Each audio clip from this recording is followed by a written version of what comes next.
green. Holy moly. Great job! Yeah! This guy. Thank you! Wow! Hell yeah. Great job, man!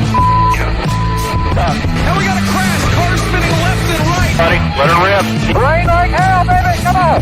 Oh my god, guys! Yes! Yes! Unbelievable!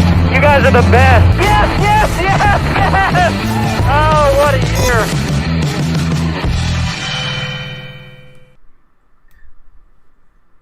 That'd be a horrible mess. And welcome to NASCAR Weekly Podcast, guys. I don't know what Jared was talking about there, but hey, I was just commenting that the NASCAR app still has the Furniture Row font for the 78. It's been how many years now? It's since 2018. Yeah, it's time to move on, fellas. It's time to move on.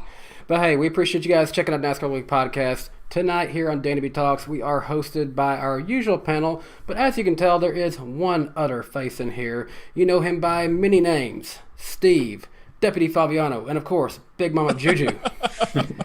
Please welcome Jeff Favignano. He's a popular YouTube gaming channel here on YouTube, but he's also outspoken as a NASCAR fan, and giving him a chance to come in here and just chat NASCAR with us for tonight. So, Jeff, we appreciate you being on with us tonight. Oh, thank you for having me, guys. I really appreciate it.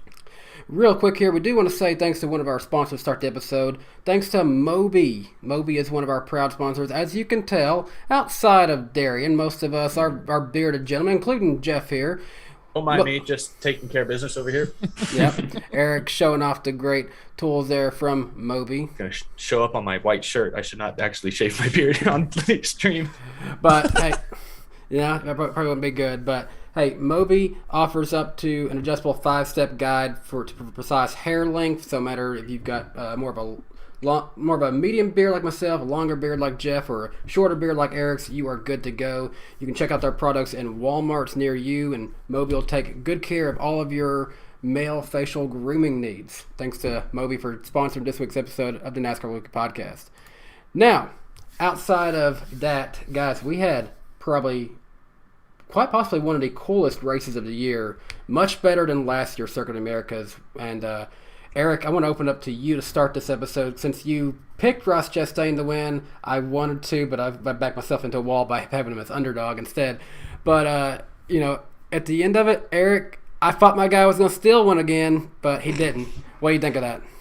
It was a great race. First and foremost, I guess I was the only one here that was there at the track. I was pleased to see that SMI and Circuit of the Americas had brought more this year. I think now that COVID was really never a concern planning this event, they had more entertainment offerings. Some were kind of random, like they had dogs belly flopping into ball pits for fans' enjoyment. So, maybe not all of it was as good as the next, but at least they brought a lot of stuff. They really tried to make this a big deal. Like going to other NASCAR races, you don't see nearly this kind of stuff built up around the track than you did at COTA. So I was really happy to see that the event seems to be a success still 2 years in. I hope that means they come back, because I want to see NASCAR thrive in these newer, trendier markets like Nashville, like Austin, Texas. I want to see a NASCAR event do well there. But as for the race itself, no, it was great. I was worried because last year the bits and pieces we saw of dry track racing, it wasn't always great in trucks, Xfinity, and the little bit we saw in Cup. We never really saw much dry racing in Cup, but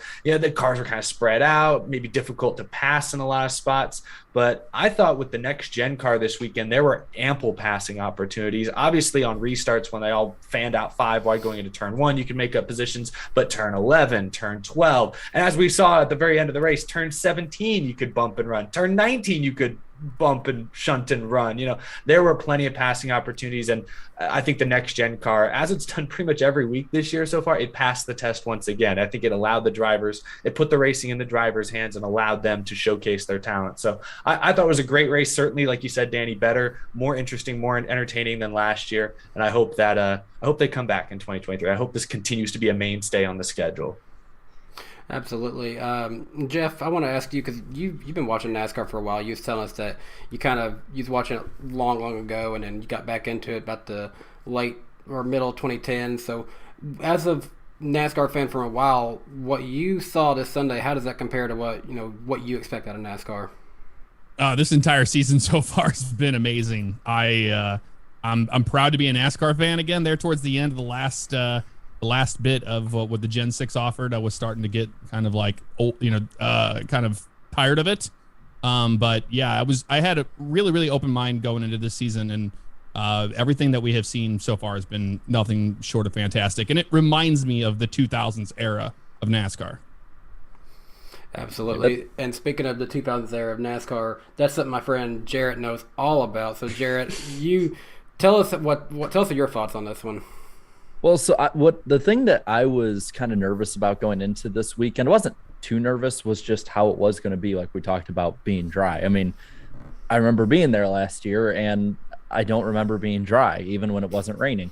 So it was definitely a pleasant surprise. But the thing that I was so surprised with was the fact that, and I think the next gen car had a lot to do with it, is the UFO is just shaking violently. I think what had to do with it was just the next gen car races so well on road courses. I mean, I think they showed like a graphic that the laps this year were faster than the ones that were run last year at this track. And they, like, when it was dry, and they still were able to, catch up to people, get a draft down that really long straightaway. But then at the same time, different drivers like AJ Allmendinger were outbraking others. But I want to point out Trackhouse in particular, not just Ross Chastain, but Daniel Suarez in that first stage. He won the first stage, but at the same time, he was really competitive for that first stint of the race. And I'd argue just about as competitive as Ross Chastain, who probably had the dominant car. It's like Trackhouse this year at every track, it seems like each of those drivers is run up front. It's just a matter of something happens or whatnot. But I'm blown away by how Trackhouse has been so far. Yeah, I mean, in my opinion right now, you could make an argument it's too early to tell and stuff, but with the amount of different tracks we've raced raced at so far this year, I really could see Trackhouse being that powerhouse team early on. I mean, look at Vegas there. Chastain, leads a bunch of laps, didn't win there though. And then obviously on the super speedways, Chastain was there at the end, at the new, Atlanta super speedway, if we want to call it that now. And then also the COTA race really stood out to me too so far, because not just one, you had two of their cars, running up front. I mean, Suarez, he ran into some some problems later on in the race and stuff, but he was still up there competing for his first career win. So, I mean, a win is definitely around the corner for him. And then Chastain was able to finish out the deal and stuff. And really, I mean, when you look at the next gen teams, the Chevys have really found something early on in the season. I mean, Hendrick Motorsports and then Trackhouse Racing. I mean, Trackhouse, we did expect them to run good, but I'll be honest, not this good. I did not expect them to be this good out of the gate. So they had the two best cars, I think, in this race. Suarez led every lap in stage one, lost his track position because of stage racing at road courses. It's a broken system, unfortunately. Yeah. And then he got spun, and then he never recovered. But then from there, Chastain would have won stage two until he pit, again, stage racing, and then obviously dominated stage three and won the race. So nobody expected Trackhouse to be this good, because neither Suarez or Chastain are thought of as elite road course racers. Like Chastain had a couple good finishes last year, but we've never really considered Suarez in that upper echelon of road course guys. Meanwhile, even some Chevy drivers like Chase Elliott, I know he ended up in the top 5, but at a road course, that's like a DNF for Chase Elliott based on his standards. He was 30th in practice. I was a little surprised to see him a little off his game on the first road course of the season by his standard. Really, overall, it was surprising. And I think the extra track time helped too, but Alex Bowman was overall the best Hendrick car all weekend. I'd say the thing that was really odd is that, yes, Elliott made his way up throughout the day, but aside from like a minor check-in here or there, he really was never on the broadcast whatsoever. Yeah. He was a complete non-factor. So was Kyle Larson. Kyle Larson was a complete non-factor for most of the day. And he's about equal with Chase Elliott in terms of road course, especially from last year. Yeah. I mean, he, both of them were the class of the field last Kyle year. Larson won more road courses than anyone. That's the surprising part. Mm-hmm. I was really rooting for Suarez at Auto Club. And I was just like, man, that really made me realize that Trackhouse was legitimate. Like I knew that they were going to be something to watch this year, but that was like, wow, like this car is really putting a lot of guys in some amazing spots. Well, even seeing Suarez late in life, matter of time. Oh yeah. Because Suarez, he almost won Bristol last year, Bristol Dirt. So there should have been a sign of things to come. But again, I mean, out of the new teams, I did not expect Trackhouse to be this good out the gate. And really, I mean, if you want to look at the at it from a manufacturer standpoint too, I mean, the Chevys seem to have it figured out. The Fords are getting there. But the Toyotas, man, let's talk about them for a second. Like, what's going on? What's going on with these guys? Hamlin won a stage somehow.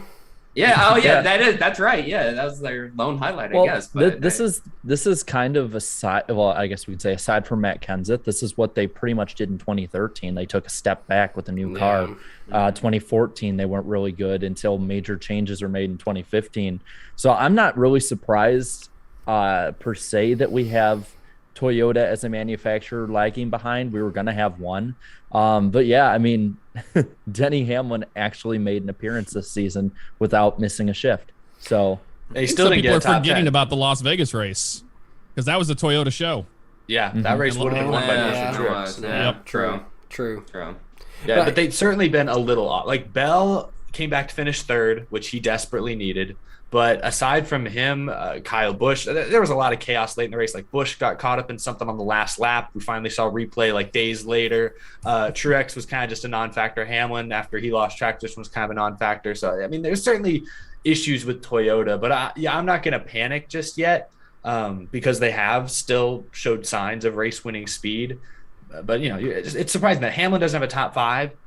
Or top 10, I'm sorry, and we're 6 races into the season. Like that's not okay. That doesn't seem good. 3 DNFs, I believe, at this point. Oh, that's bad. That's bad. He hasn't finished half the races he started this year. I think what's most surprising about Toyota in general struggling is the fact that out of all the cars in the next gen, I feel like Toyota is the least changed aerodynamically from what they had before.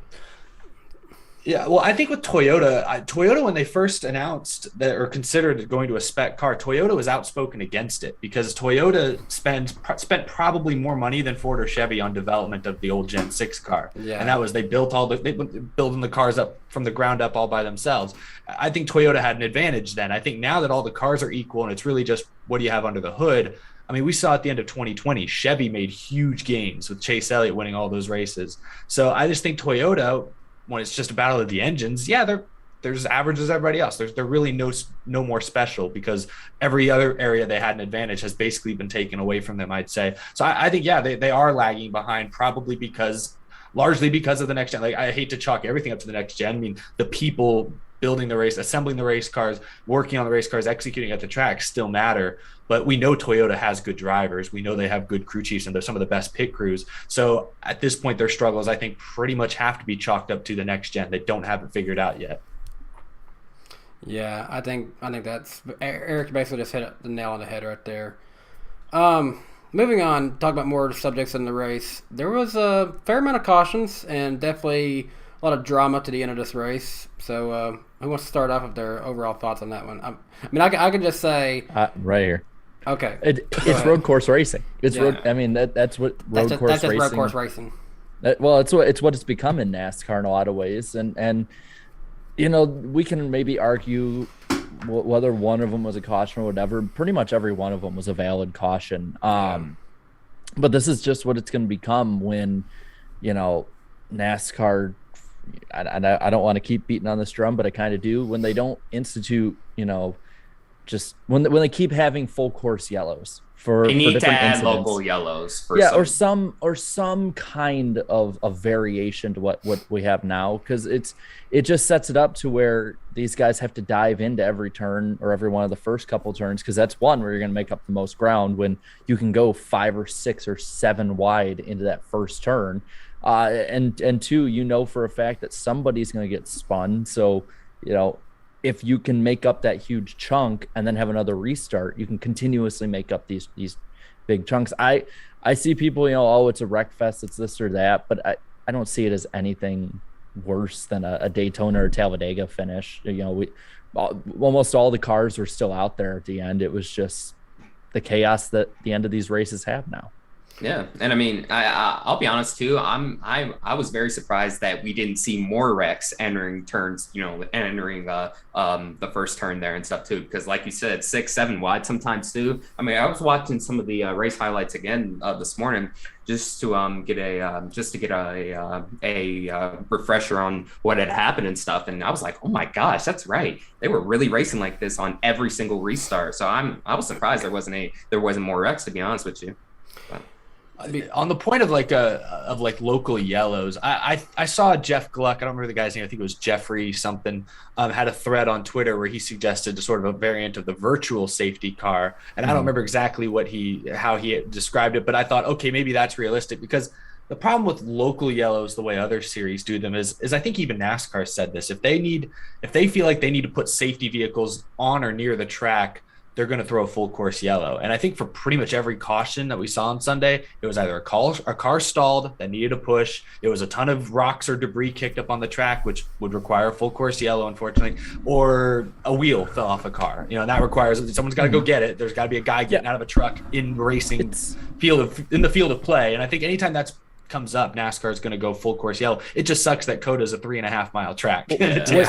What he put out there was kind of like, when we go go-karting and they slow everyone down while someone spun out, let him go and then keep going. That's sort of that's what basically what he, and I'd be fine with that. That's more actually to what I would personally like, because it allows for strategy. If you're on that side of the track and you can pit really quick while everyone's slow, maybe NASCAR will make a rule against that or whatever, but it's a way to shake up the race and have more strategy that kind of gets thrown to the wayside by stage racing, and it keeps the pace up. I think I wanted to say this because I know I get flack for it. Eric does. I see Radman does, where when anyone ever talks about shorter races, it's not necessarily, this actually kind of fits in the sense that it's not necessarily we want less racing, is that we want to keep the pace of the race up. And I think that's like the main issue at road course races right now is, when normal green flag laps take 1 to 2.5 minutes, depending on the road course, it starts to really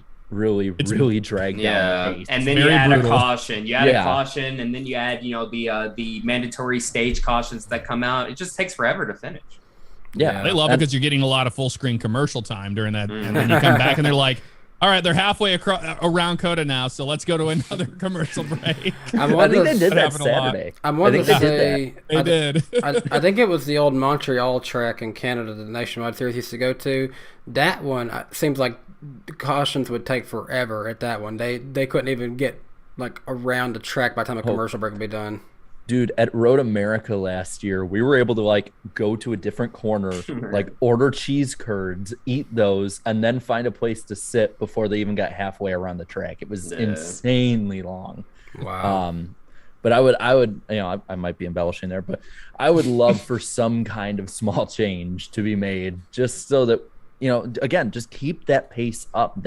I think that's the big thing that we fans, especially younger fans, want. We just want it to continuously have action the way that F1 does or any of these other ones. I know that is overused, but let's build a shortcut for cautions. Yeah, the short course.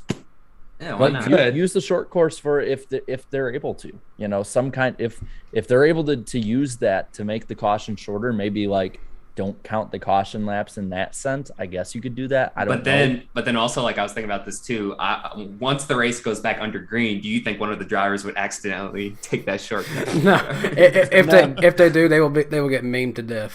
Yeah. See, I think that the boomers are upset or they're upset with stage racing because that's the time that they would take to nap during a race. Now they don't want to miss out on the action that happens. Yeah. But back in the day, that was what everybody would do, to just sleep in the middle of the race and be like, oh, wake up for the end. I mean, I'd be lying if I haven't took a race day nap here and there. But oh yeah. It happens to the best of us. But if they keep that pace up, then you don't even think that you have to, because whenever we have really, really good races that we've had so far this year, you don't even want to leave the living room or wherever you're sitting to watch the races. A lot of times I will sit there and watch a full screen commercial because I'm like, especially for this year's Auto Club race, the second race of the season. Once we saw the next gen on a track like that, I was like, I don't think there's gonna be any races where I'm either gonna A, nap, or B, just get up and do something else or whatever. Just because the racing has been so good this year, so phenomenal. So I'll say the biggest thing, we'll get into this in just a second, kind of talk about the last lap. I was drawn into it mainly because when your driver you're rooting for is doing well, it definitely makes the race a lot more rewarding to pay attention to all of it. Like I was actually enjoying just seeing at the start how much Bowman had fell back. I think he was like 10 seconds back at some point, and he came back within like 3 seconds. I mean, I was like, wow, he's got some serious speed in his car today. So I was enjoying watching him working his way through the field, even though they wasn't showing the camera on him the whole time. I was just kind of invested more like, okay, he's doing good. I think he's got a chance to win. And, in the end, he did have a chance. This is why I miss NASCAR Race View, because when it worked, I'd have that on my laptop, and that went through commercials, and I had every angle of my driver on exactly where I was at the track at all times, and that was beautiful. Like I'd catch myself, I'd get like prints on like my side because I'd be watching the TV sitting on my couch and I'd be leaned so far over the armrest on my laptop, just examining. I'm looking away from that, but examining the race. I'd like finally sit up after half an hour, be like, "Oh, I'm sore. I didn't realize I was that into it." So I got the scanner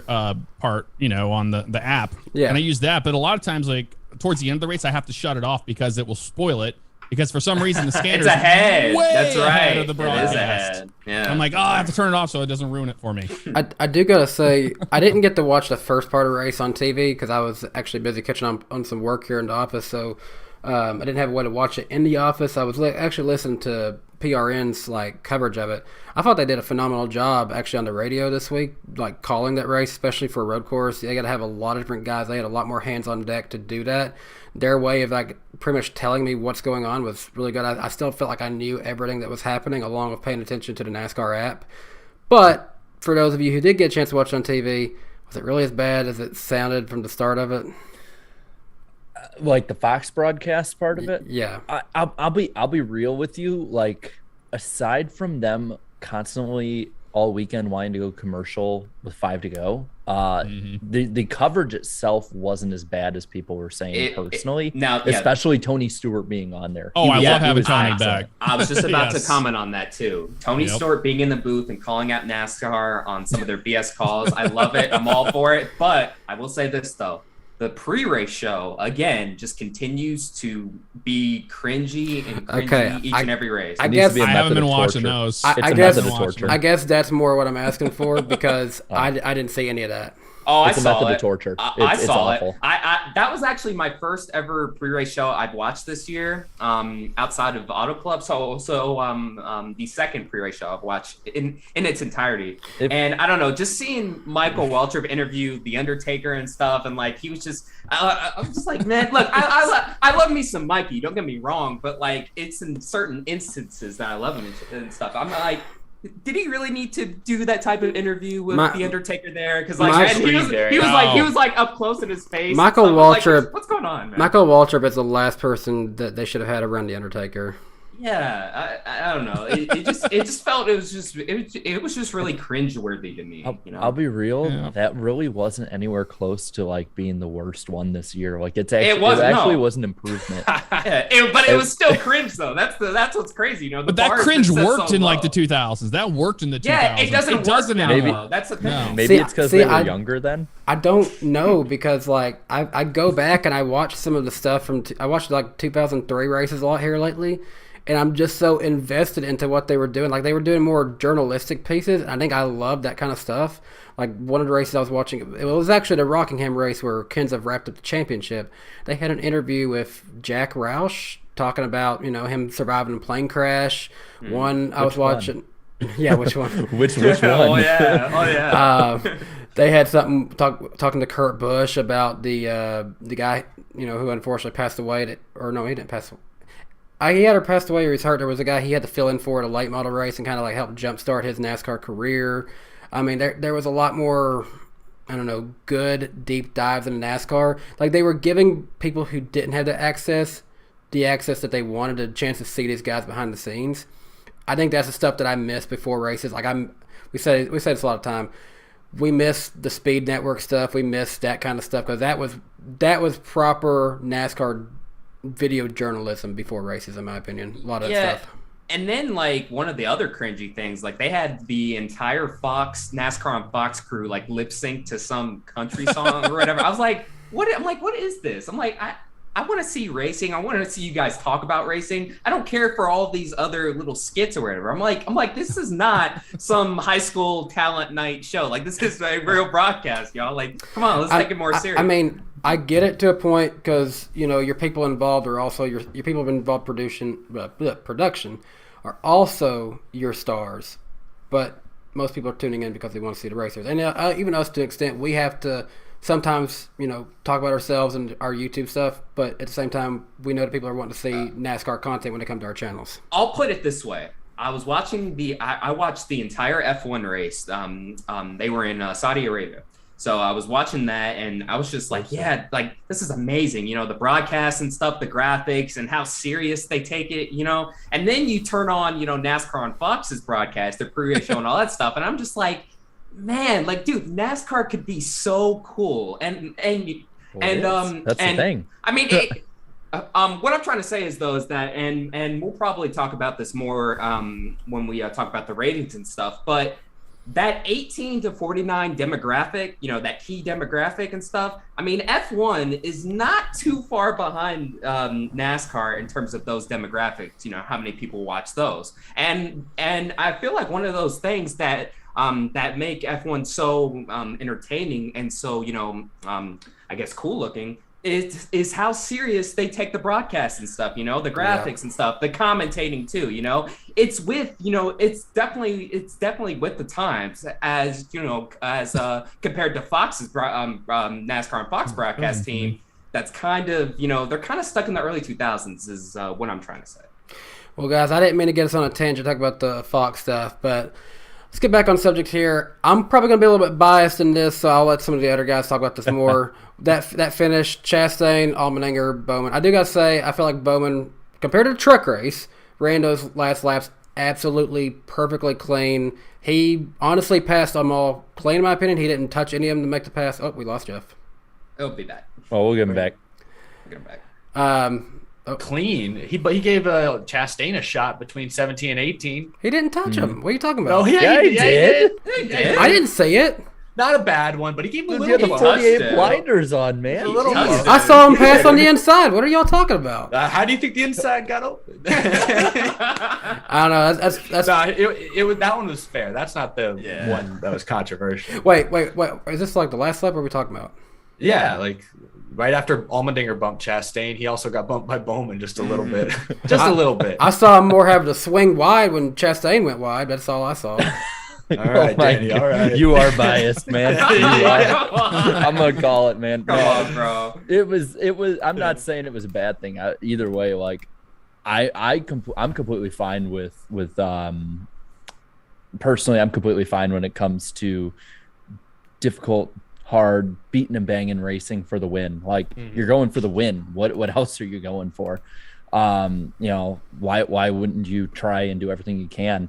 So I don't think anyone really did anything wrong personally. This is the way NASCAR is now. It's generally been how it's always been. I mean, it's just the way that we look at it a little differently, because I know we'll probably talk about what Denny Hamlin talked about earlier and Allmendinger and getting mad and all that stuff. But honestly, I thought it was the best finish of the year so far.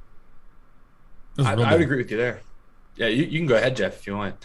Oh no, I would just with you guys were just talking about the end of the Cup race. Sorry, my Zoom. Yeah, I want to put you on the spot. First time on the show. React to one of the most controversial finishes of the year. I honestly believe that I don't think anything he did was wrong, and I think it's very easy for people to be on the sideline and say, "Hey, he did this wrong or this wrong," but the adrenaline's going so hard. You're driving that big, huge car, and you maybe you didn't give as much brake as you really wanted to. Maybe you just wanted to move somebody. We see that happen all the time. They end up crashing them. But honestly, if AJ wanted to be the most cleanest racer in the world, he didn't ever have to touch him. He could have raced him clean and then been like, okay, well, then he wrecked me. But I think fair is fair. Once you get bumped, expect it back. And especially, I was screaming at the top of my lungs during that ending because I was like, don't let them bully you, because he was getting bullied by not only AJ, but also Bowman came out there and just gave a shot to him to the back because he wants to win the race too.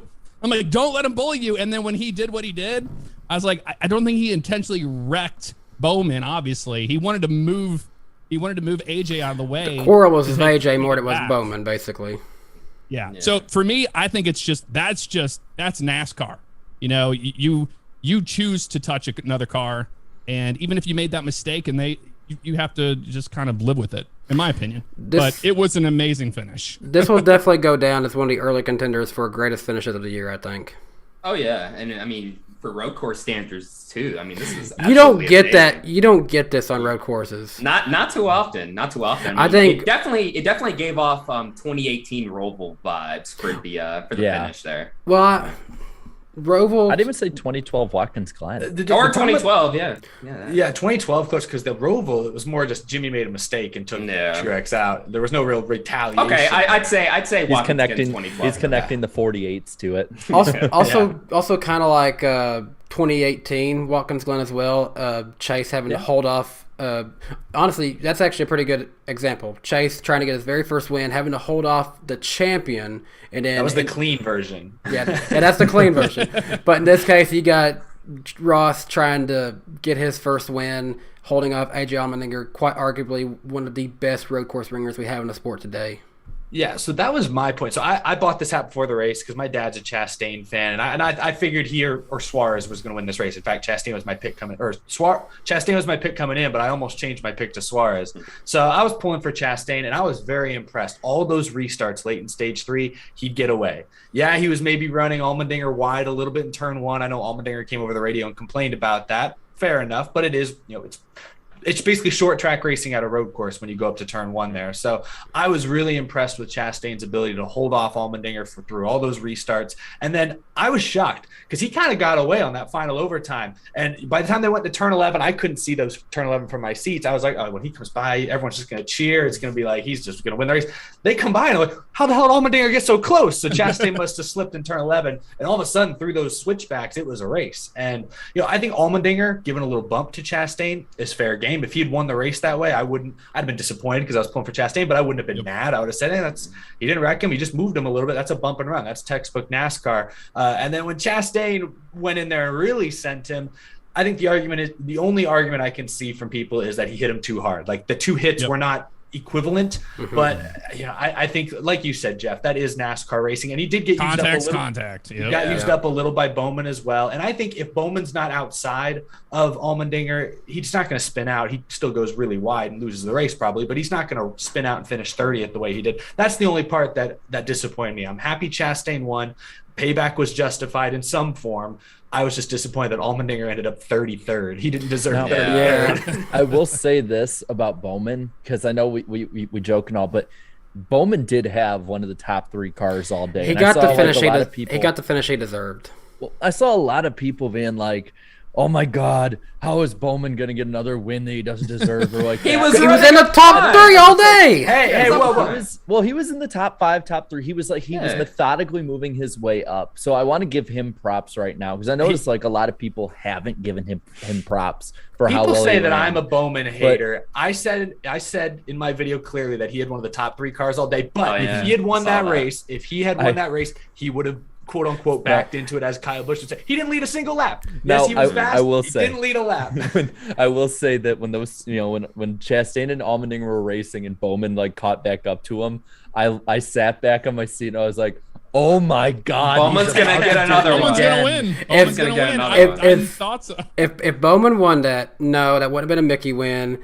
He would have just been. He would have ran the last few laps smart. The other 2 would have choked it. That's what would have happened. Yeah, he would have been the Blaney in the 2018 Roval case. If we were to go back to that, which I mean, I kind of consider Blaney backing into that win just a little bit. He was there. You got to be in the right position. Yeah. And when the 2 guys in front of you, the 2 faster cars, run into each other and it opens the door for you to win, like you take the win, you put yourself in position to get it. But and he was going to until but like you said, Danny, second, I think he got the finish he deserved. Like he was fast and I was impressed. But hey, I do got to give him credit. A lot of people complained he was not consistent last year. He's now got two top 5s, 3 top 10s, a win. He's on track for his best year ever so far. Hey, he's been really consistent, definitely. Yeah, I mean, especially this year when it's like everyone has been inconsistent. I want to say only like 2 or 3 drivers. Him and Chastain are the most consistent so far.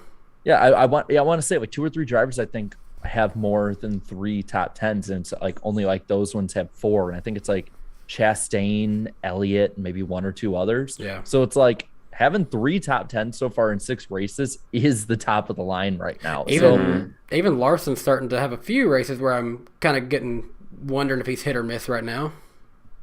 Yeah, he was that way sort of the start last year. I mean, at a better level, but yeah. I think it has surprised me so far how. Because even at Auto Club, he wasn't the best car that day. No, he wasn't. I'll be completely honest. Chase Elliott you could tell Larson's just like, I don't know, he's aggravated for sure that he doesn't have what he did last year this year.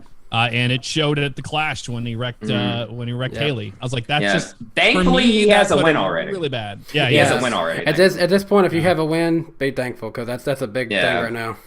And also one thing I wanted to talk about involving the finish too, the 2 of the 3 drivers, they were actually teammates not too long ago over at Colleague Racing in the Xfinity Series. And how about what Colleague Racing said on Twitter? You got to talk about that way, Ben. That's your old family right there. Yeah, so I was a little surprised. Well, honestly, first off, I was a little surprised with the way they were racing each other at the end there. I figured, okay, they were teammates not too long ago. They'll kind of cut each other some slack, but then they said, forget that. They're just going to freaking bump people and doing all that stuff. I'll be real. I saw that and I was like the Emperor. I'm like, good. Let the anger flow through you. I don't know what like etiquette is in NASCAR, but is it like considered really bad form for the social media team to say something negative about another team? Because you saw Colleague after Trackhouse mentions they backtracked big time. Their next tweet was something like, "Hey, congratulations! We look forward to racing you guys all season." Like they backtracked. Man, don't backtrack. Like is that? But I just wonder. Why do I want that attention? Why do I feel like that wasn't the social media person? Why do I feel like that was Matt Colleague just logged on? I was like, just mad about it. Social media is it's where you smart can have because that kind of fun. they were relevant in the hashtag in NASCAR, so they were just playing it up to try to get people, to say, hey, this matters right now, so they'll take what they can get. That's crazy though. That it's like you have not just one, but like 2 of the newer Cup Series teams already competing for wins, like right out the gate. I figured it would take a little while, but man, they're already extremely competitive. And it's a breath of fresh air. It is. So that makes. What was that? 6 races in so far this year, and 6 different winners. 3 first-time winners so far. Yes, and all of them under the age of 30 as well. Yes, I think it was 2018. They were running the youth movement stuff, and they were off by a couple of years. Yeah, that would have been perfect for this year, or the best season ever thing that they did last year would have been perfect for this year too. Well, what we had at the start of last year was playing up to that a little bit. Yeah. But no, I mean, overall though, I really enjoyed it. I think I gave like this race like a 9 out of 10. I'd say like I didn't think it was like perfect, but it was like for road course standards, that was great. That was awesome. Yeah. Fun times. Which a lot of people said this next gen car is supposed to really play up good to road courses. So I'm glad we're going to the good version of Sonoma because I really want to see how that does at Sonoma now. Yes. Yeah. Going up the hills and fruity S's. I'm telling you, with this many young drivers up front and more aggressive drivers up front, that when they go down the hill at Sonoma and there's like that 190-degree wall, I feel like somebody's going to slam head Someone's first going to slam into it. It wouldn't surprise me. How much you want to bet it's either going to be like somebody like Chastain or like Larson gets pushed off or something? Like it's going to be a title contender. It'll be a title contender. No, with his luck this year, it's probably going to be Hamlin, honestly. I was trying to think who's the most outspoken driver who could then like say like just go off afterwards. That's what I'm thinking. So Hamlin or Busch. No, this would be even better. Like Kyle Busch gets shoved off by one of the younger drivers. This whole thing about some of the veterans like, oh, these younger drivers don't have the proper racing etiquette. Better one. Hamlin gets shoved off by Bowman. or even better. His driver who struggles on road courses, Bubba, shoving him off. Yeah. Oh yeah. Poor Bubba too. He was running decent, and then all of a sudden his tire just comes off or whatever, and then his crew gets suspended for it. Both races, he ran decently or good, and then he had bad luck. It was like wow, the one time he actually performed at a road course. I don't know if he's much into it, but this works out good for Booty Barker if he likes to go hunt turkey because he's off for a few weeks to go do turkey season. Yeah, might as well. Damn, wow. Yeah, it is 4 races. It is 4 races, right? He can be. Well, yeah, and for those 4 races, you know what? He can be one of the people watching on TV. Yeah, you can see Fox's cringy pre-race show. Danny, how many people single- saw the Fox cringe? Will he be a Nielsen family and help with the ratings, Jarrett? I don't know, Danny. How many people do you think will help Booty watch this cringe? Oh man, I'd say close to about 3 million people or more. Yeah, It Well, feels what about like, this you weekend? know, from 2020, whenever they did the Fox broadcast for iRacing at the time, it feels like they never got out of that goofiness that they brought Yeah. to that. No. They brought it to the table, and they're That's just like, interesting. well, this kind of works. And they're like, not really with some people, but they're like, yeah, it does. And like, okay, yeah, I guess we're just doing this now. Jeff, I don't know if you've noticed feels this. that. We noticed this a couple weeks ago, and I forget which race it was at now, though, but it was clear. Oh, it's actually the Daytona 500. It was clear as day then that they do not let the Fox commentators actually look out the window to the racetrack. They forced them to look at the TV because they had no clue, just like us watching at home, that Harrison Burton had even flipped. Right. That is insane because, yeah, they used to not stare. And you'll notice they're throwing them on camera a lot more. And you can see whenever they're watching the race or is during green flag conditions, when they're under caution or they're on commercial or something, they're not staring at those monitors as much. They're acting like they're, you know, actually looking out of the booth like they're supposed to. But yeah, no, I definitely have noticed that. I think that's an interesting observation that the iRacing stuff might have been sort of the turning point, like the official, like it's been this way a little bit. That I'd be curious to go back and like watch some races from like 2019 and then like, yeah, flip on second half of 2020, early 2020 and see like, Yeah. is that where I bet It's there's like a Mike point Joy there. just being like, I don't care anymore. That's what you Yeah. can see it happen I could see it. right It there really during the has. iRacing thing. He's just like, why am I doing this? Well, and he's and like, The fact that No, I he's guess- not retired makes me think that he knows that Fox is not going to get another chance when the TV contracts come up, because I feel like he could retire, but I feel like he's just going to ride it out till they're done. It yeah, kind he's of such an feels iconic like voice. Iconic. it feels like they're compensating a little for DW retiring. Like the iRacing stuff, I feel like that was the start of the voyeurisms we see now. But Oh, like yes. That was the trial run. 2019 was the last year of DW, and it's like they've sort of been, you know, they've kind of been off track, but it's like ever since 2019 they've been a little rudderless, it seems like. But Danny, you want me to go through real quick and tell everyone how many people watched this week? Yeah, how many people watched this one? Well, 3.731 million viewers watched this week with a 2.18 rating. So that means the rating was down approximately 1% from the 6th race of 2021, that being Atlanta, where it was flat in viewership. Now, I will add, and I don't mean this to just be all positive about it, but it's a true fact. Less fans watch road course races in general than intermediates like Atlanta, even how it was before. So I will say it's actually not very bad whatsoever Yeah, to that's be not. the same. That's And the all right. crowd at the track was roughly the same as last year, despite all the wet conditions last year. I thought would drive people away this year. I think And- moving it to this point in the year was a good decision. I think that did work out in their favor. So looking at the races, the 5 races since the Daytona 500, they have all been within 800,000 of each other, and usually like at the first 3 or so or higher, and then it goes back down. Phoenix, Atlanta, and COTA are all within 200,000 viewers of each other, which means that there's Atlanta not was an much- increase over Phoenix, Yeah. like a week to week. Yeah. So we even had a brief boost. It's not bad. And so, I mean, I would say that having it that consistent early on is probably a good thing. What I would hope for is that this will help later in the year kind of boost it up.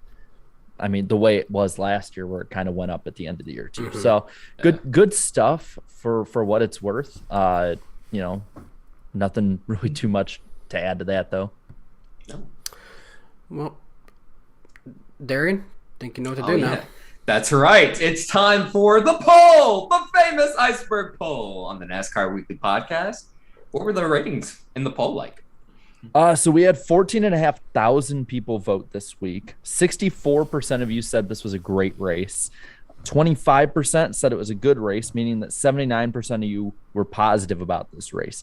7% of you said it was an average race, and 2% apiece again said it was below average or bad, meaning 4% net negative on it. The comments, well, they were pretty funny, and they had a lot of melons in them. Watermelons, that expected. is. Yeah, watermelons, that is. Looking like a grocery store. Confetti Go Boom said, "Holy cow, have you ever? No, I've never. What a race. What a finish. Go Watermelon boys. Congrats to Ross Chastain. Happy birthday to Justin Marks." And then he left, I believe this is 10 watermelons down here.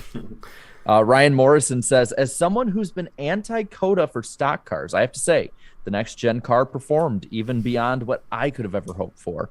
Can't wait to see how it does at Sonoma, Watkins Glen, and especially the Roval." Owen Quest says, "Absolute banger of a race. This was hands down one of the best finishes I've ever seen. Reminded me of the inaugural Roval race a bit, but hot damn, that was some good racing." Hot damn. That's not a cuss word, by the way. Yeah. That's not added to the tally. And Ross Chastain, you've earned yourself a new fan. Let's scroll down here. Again, I don't actively look out for the positive ones. They just pop up. Let's see. Chavin says, "It's crazy how this season just keeps getting better and better." Don't let us down, Richmond.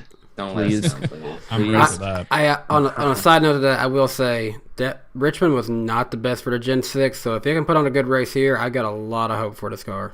I think we can talk more about it later, but I think it'll race more like Phoenix personally. Yeah. But looking at some of the other comments here, DMR says that finish made up for the chaos that the last 10 laps were. What a crazy final few corners, though. Good game, Chastain. Going down a little more through here, there's Denny Delivers. Ross Chastain sponsor, iFly. Yes, that he was, with the checkered flag next to it. 207 Cars and Trucks says, "Definitely better than last year's race. Even though I'm an Elliott fan, this car delivered today." Jake Collins says that ending was so fun to watch. Absolutely incredible. And there's just a lot like this. I can scroll down and find the last one, and we'll just see how negative that one was. It'll take a little while because I think we got like 500 comments or something again. Comments. It's a good problem to have. Yeah, there's a lot of people saying, "Oh, go ahead." No, go ahead. You go ahead. There's a lot of people just saying, "Good finish, great finish, happy birthday, Justin Marks." It's lots of melons. Oh, melons. Lemons, come on, Not man. lemons. Well, and life gives you lemons. What? The last comment's beautiful. Oh gosh. Didn't watch Racing Died years ago. There it is. There it is. There we go. Dude, I love Now I can those sleep ones. easy. I love those ones so much, just for the simple fact that it's like they take the time to look up NASCAR stuff just to comment. "It Yeah, died just when say Dale it's died." dead. But I'm like, if it's dead, why'd you look it up? You know? Hey, I love it. I hate to break this to you, dude, but we're somehow making a career talking about NASCAR. It ain't dead. Yeah, it's not dead, bro.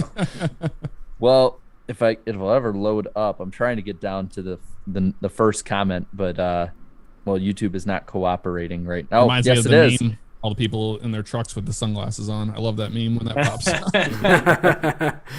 Yeah, that's a good All right. point. Yeah. All right, Brigade. guys. First comment from Terps fan 22. Do we think it's positive or negative? Negative. I'm I think sorry. it's just melons. Yeah, I'm with Eric. It's just melons. Negative. I think Jeff. What was the? I didn't understand the question. The yeah. the first comment. Do you think it was positive or negative? Is from Terps fan 22. Oh, negative. Yeah, negative. All right. Boring race, but what a great finish. Happy for Ross. That had one negative and two positives, so overall positive. It sounds like it's lemons. No, Yeah. I think it's lemons. Anyway, thank you guys for voting on the decent. poll. We'll have that every week on my channel after the race, Yep. as long as internet provides. After each race, you can always depend on Jarrett for a poll. Poll? Paul. Did someone Anyway, say poll? Jeff is very confused by our inside joke at this point. Yeah, we'll explain it later. Anyway, okay. Danny, what happened with the Xfinity race and the truck race this past weekend? So AJ Allmendinger did exactly what he wanted to do on Sunday. He dominated that one pretty much from what I saw of it.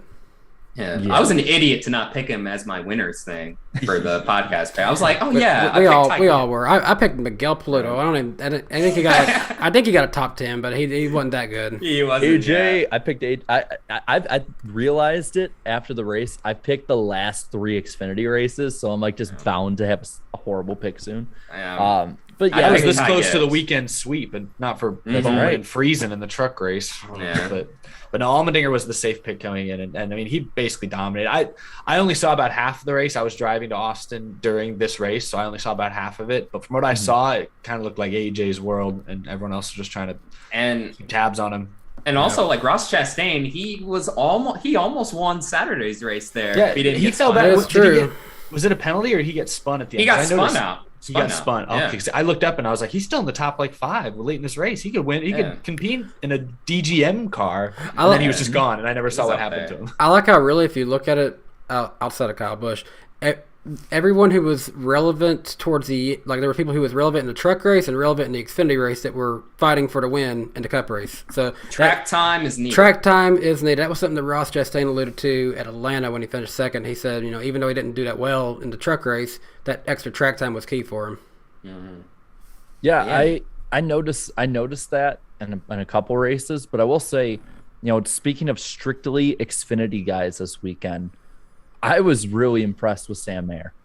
He actually ran up to the billing that we all gave him heading into that JRM ride. Look, part of his problem was, and I mean, this was also part of his problem last year, was that he would put up he would put up impressive runs, but he just couldn't seal the deal. He couldn't finish, and now he finally has that amazing finish. So hopefully this leads to more amazing finishes throughout the rest of the year. We'll see. This is kind of like how he started racing. Didn't he start in Trans Ams and things like that? Yeah. Mhm. So we'll see how he performs I'm the just- rest of the season. But- I was just pulling up his stats. He has a 6th, and now he has a 5th this year. Those are his only finishes inside the top 20. Yeah, he's had decent speed. He is just not, for one reason or another, has not been able to put together many full races. But I'm with you guys. We know he's talented. He was racing with Ty Gibbs and ARCA week after week. They were the class of the field. We know he can race at least a little bit, and I just think the results have not shown that just yet. And some of that's on him. A lot of that isn't. I hope this is sort of a step in the right direction. I think what hurt the most was seeing how in ARCA him and Ty Gibbs were about equal. And Ty Gibbs got to start a lot sooner than Sam Mayer did in the Xfinity Series, and Ty Gibbs just started so good right off the bat. And actually, I don't even know if this is really noted too much, but that win at Atlanta meant that he had won 25% of the races he had entered so far in his Xfinity Series career. Oh, gosh, right. What, 5 for 20? Something like that at the time? I guess now 5 for 20. 6 for 24. Wow. Oh, is it 6? Yeah. How many wins does he have? Yeah, Oh, yeah, 6 I wins. guess it is 6. Yeah. As many as Noah Gregson, actually. Wow. Damn. Just saying. Hey, no one was talking about him. You That's didn't a have to fact. bring him into this. That was a fact. It's Well, a I'll be fact. real. Noah Gregson's a relatively good driver in the Xfinity is, he Series, is. and Hey, Ty he had Gibbs another is- top 5 this week, didn't he? I'll double check. I'm pretty sure he did. But the 4th, yeah. But He was 4th. the big difference though is that stat of 25% of races that he's won so far in just 24 starts versus Gregson. He's now in, what did we say, it was his 4th or 5th year in Xfinity at this point. He's had Something like he's had a that. ton of track time at this point. Yeah. But the truck race, though, that's where I think we had, we could argue that had the Cup race not had such a crazy finish, that finish in the truck race was going to be one of those most controversial ones. Danny, it was your boy. He messed up. I'll give you that. He screwed up in this one. Hey, I knew when that happened. I was watching it, on Saturday, and I was like, oh, Danny's got to be seething right now. But hey, I am receiving at Fox's coverage because I had no clue that he had a flat tire and finished 25th in that one. yeah, I was like, wait, why didn't he finish in the top 5? And then all of a sudden you see the stuff after the race, and I'm like, oh, okay, well, he had problems. Yeah. Thanks a lot, Fox. Yeah, I didn't see that. But one driver who hasn't had problems this year, Zane Smith. Now multiple wins so far this season. I mean, That was Daytona and now COTA. That was the least dominating overall win I'd ever seen from someone because I feel like it was more the Kyle Busch show. But Zane Smith somehow won both the stages and the race. Yeah, I think he that's won true. both stages because he was running like 7th, and everyone pit in front of him. Yeah, and he's like, I'm not gonna points. pit. Yeah, I Like, mean, now he has max points now. On paper, it looks like he dominated that, unless you look at laps led, because then you're True. like, how the heck did this happen? Well, But hey, I see, mean, it was the smart in thing- the end. Got max points. The thing that killed Kyle Busch is that he yes, he could have the launch on the restarts, but for some reason he could not get that truck ahead of really anyone that far for the first 3 or 4 laps of a run. He had a horrible short run truck, and it ended up, of course, like pretty much every road course race ends up being a short run at the end. But I want to shout out somebody who I wouldn't think I'd be shouting out for finishing second. John Hunter Nemechek finally had something go his way this year. Is this his first top 10? Yes, Oh, I Wow. believe so. Yeah. He's let me pull up his stats. He's had some absolutely Some abysmal luck. stinkers. Yeah. Like- and also, where did Stuart Friesen finish too? Did he still get a top 5, or did he I have am other pulling problems? it up as we're All right. going right now. So let 'Cause me that pull it up right here. Yeah, I forgot to check on him. I don't remember. He was I love ninth. seeing. Okay, so he still got top. I don't know where he finished, but Parker Kligerman, I just loved. I think it was in stage 1 or 2. I look up shortly after a restart. He passes Kyle Busch for the lead. Parker Kligerman in the 75. He definitely does some overachieving with that truck though. I mean, So he's really done little bits here and there, but that stood out. Like that's the kind of thing. There's no such thing really as like a posterized like move in racing the way there is in like basketball. But that's the move. Get that pass, put that on a poster, and hang that up in Casa de Kligerman. Here's John Hunter Nemechek's season so far. I got it all pulled up. Started second, led 50 laps at Daytona, finished P24. Okay, that's not great, but got the pole at Las Vegas, led 23 laps, top 5 in the last couple laps, finished P25. Atlanta, started 12th, led 11 laps, was a big force up front, finished 24th. So he has been absolutely the unluckiest driver probably out there. Maybe you could stack Deegan up there for bad luck too. But getting a second right there, I feel like, it's obviously not one race is not going to save a season. But when you look at his average finish, even with that second place finish of being an 18.8, it's like you realize just how bad he has been this year compared to how dominant he was last year. Yeah, Now, really- Yeah, for his standards, yeah, this is really unlucky.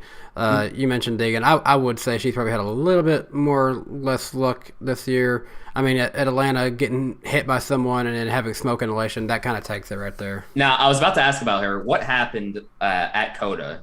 Did she have like another mechanical problem, or did she spin out or something like that, or what was it? So- She had a penalty early on for, was it cutting the corner? Oh, Yes. geez. No, but she That's came how it back from that, started. I thought. So Aw. I forget how she But ended it. from what it seemed this weekend, like cutting the corner was a very easy penalty to slip Especially in the S's. Yeah.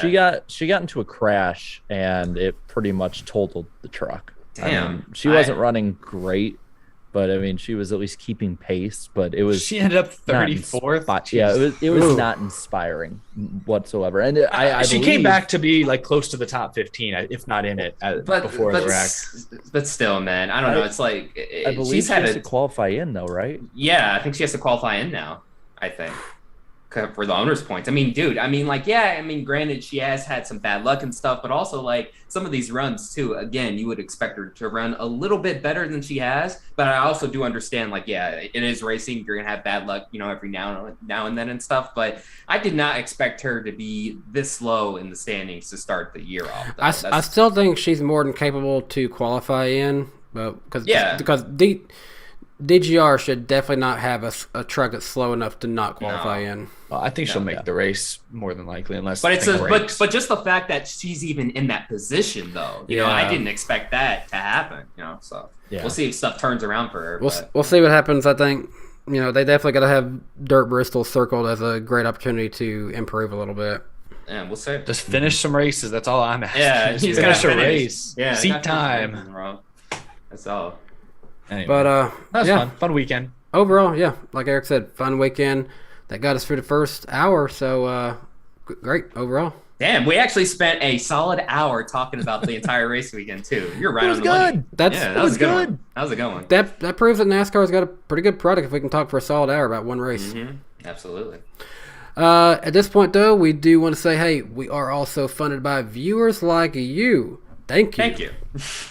Oh, that was weird. What just happened? I was going to say. We PBS watched commercial. PBS as a kid. Yeah, I always watch PBS. Hey, we do appreciate everyone who donates via Super Chat to the channel, to the show. Who wants to give me the 3-minute timer so I can run through some of these first few Super Chats? You can go ahead and get started, Danny. Okay. We'll get started here now. All right, starting it. Go.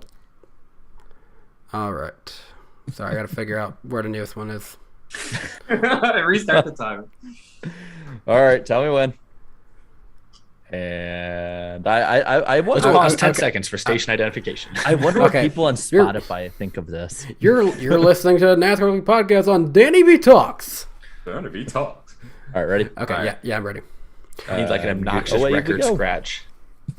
Okay, appreciate Cavante Caldwell with $4.99 coming in. AJ bumps Ross Rex AJ. I know my opinion doesn't matter and no one cares. Oh, we care. We care. Just wish it was cleaner. Might as well wreck for wins now. That's a good point. I saw a lot of people mention Smoking that. gun. AJ Allmendinger's onboard camera. Just saying, just have a look at it. Well, good point by Jeff there. Kyle 3000 coming in of $19.99. Appreciate that very generous donation there, Kyle.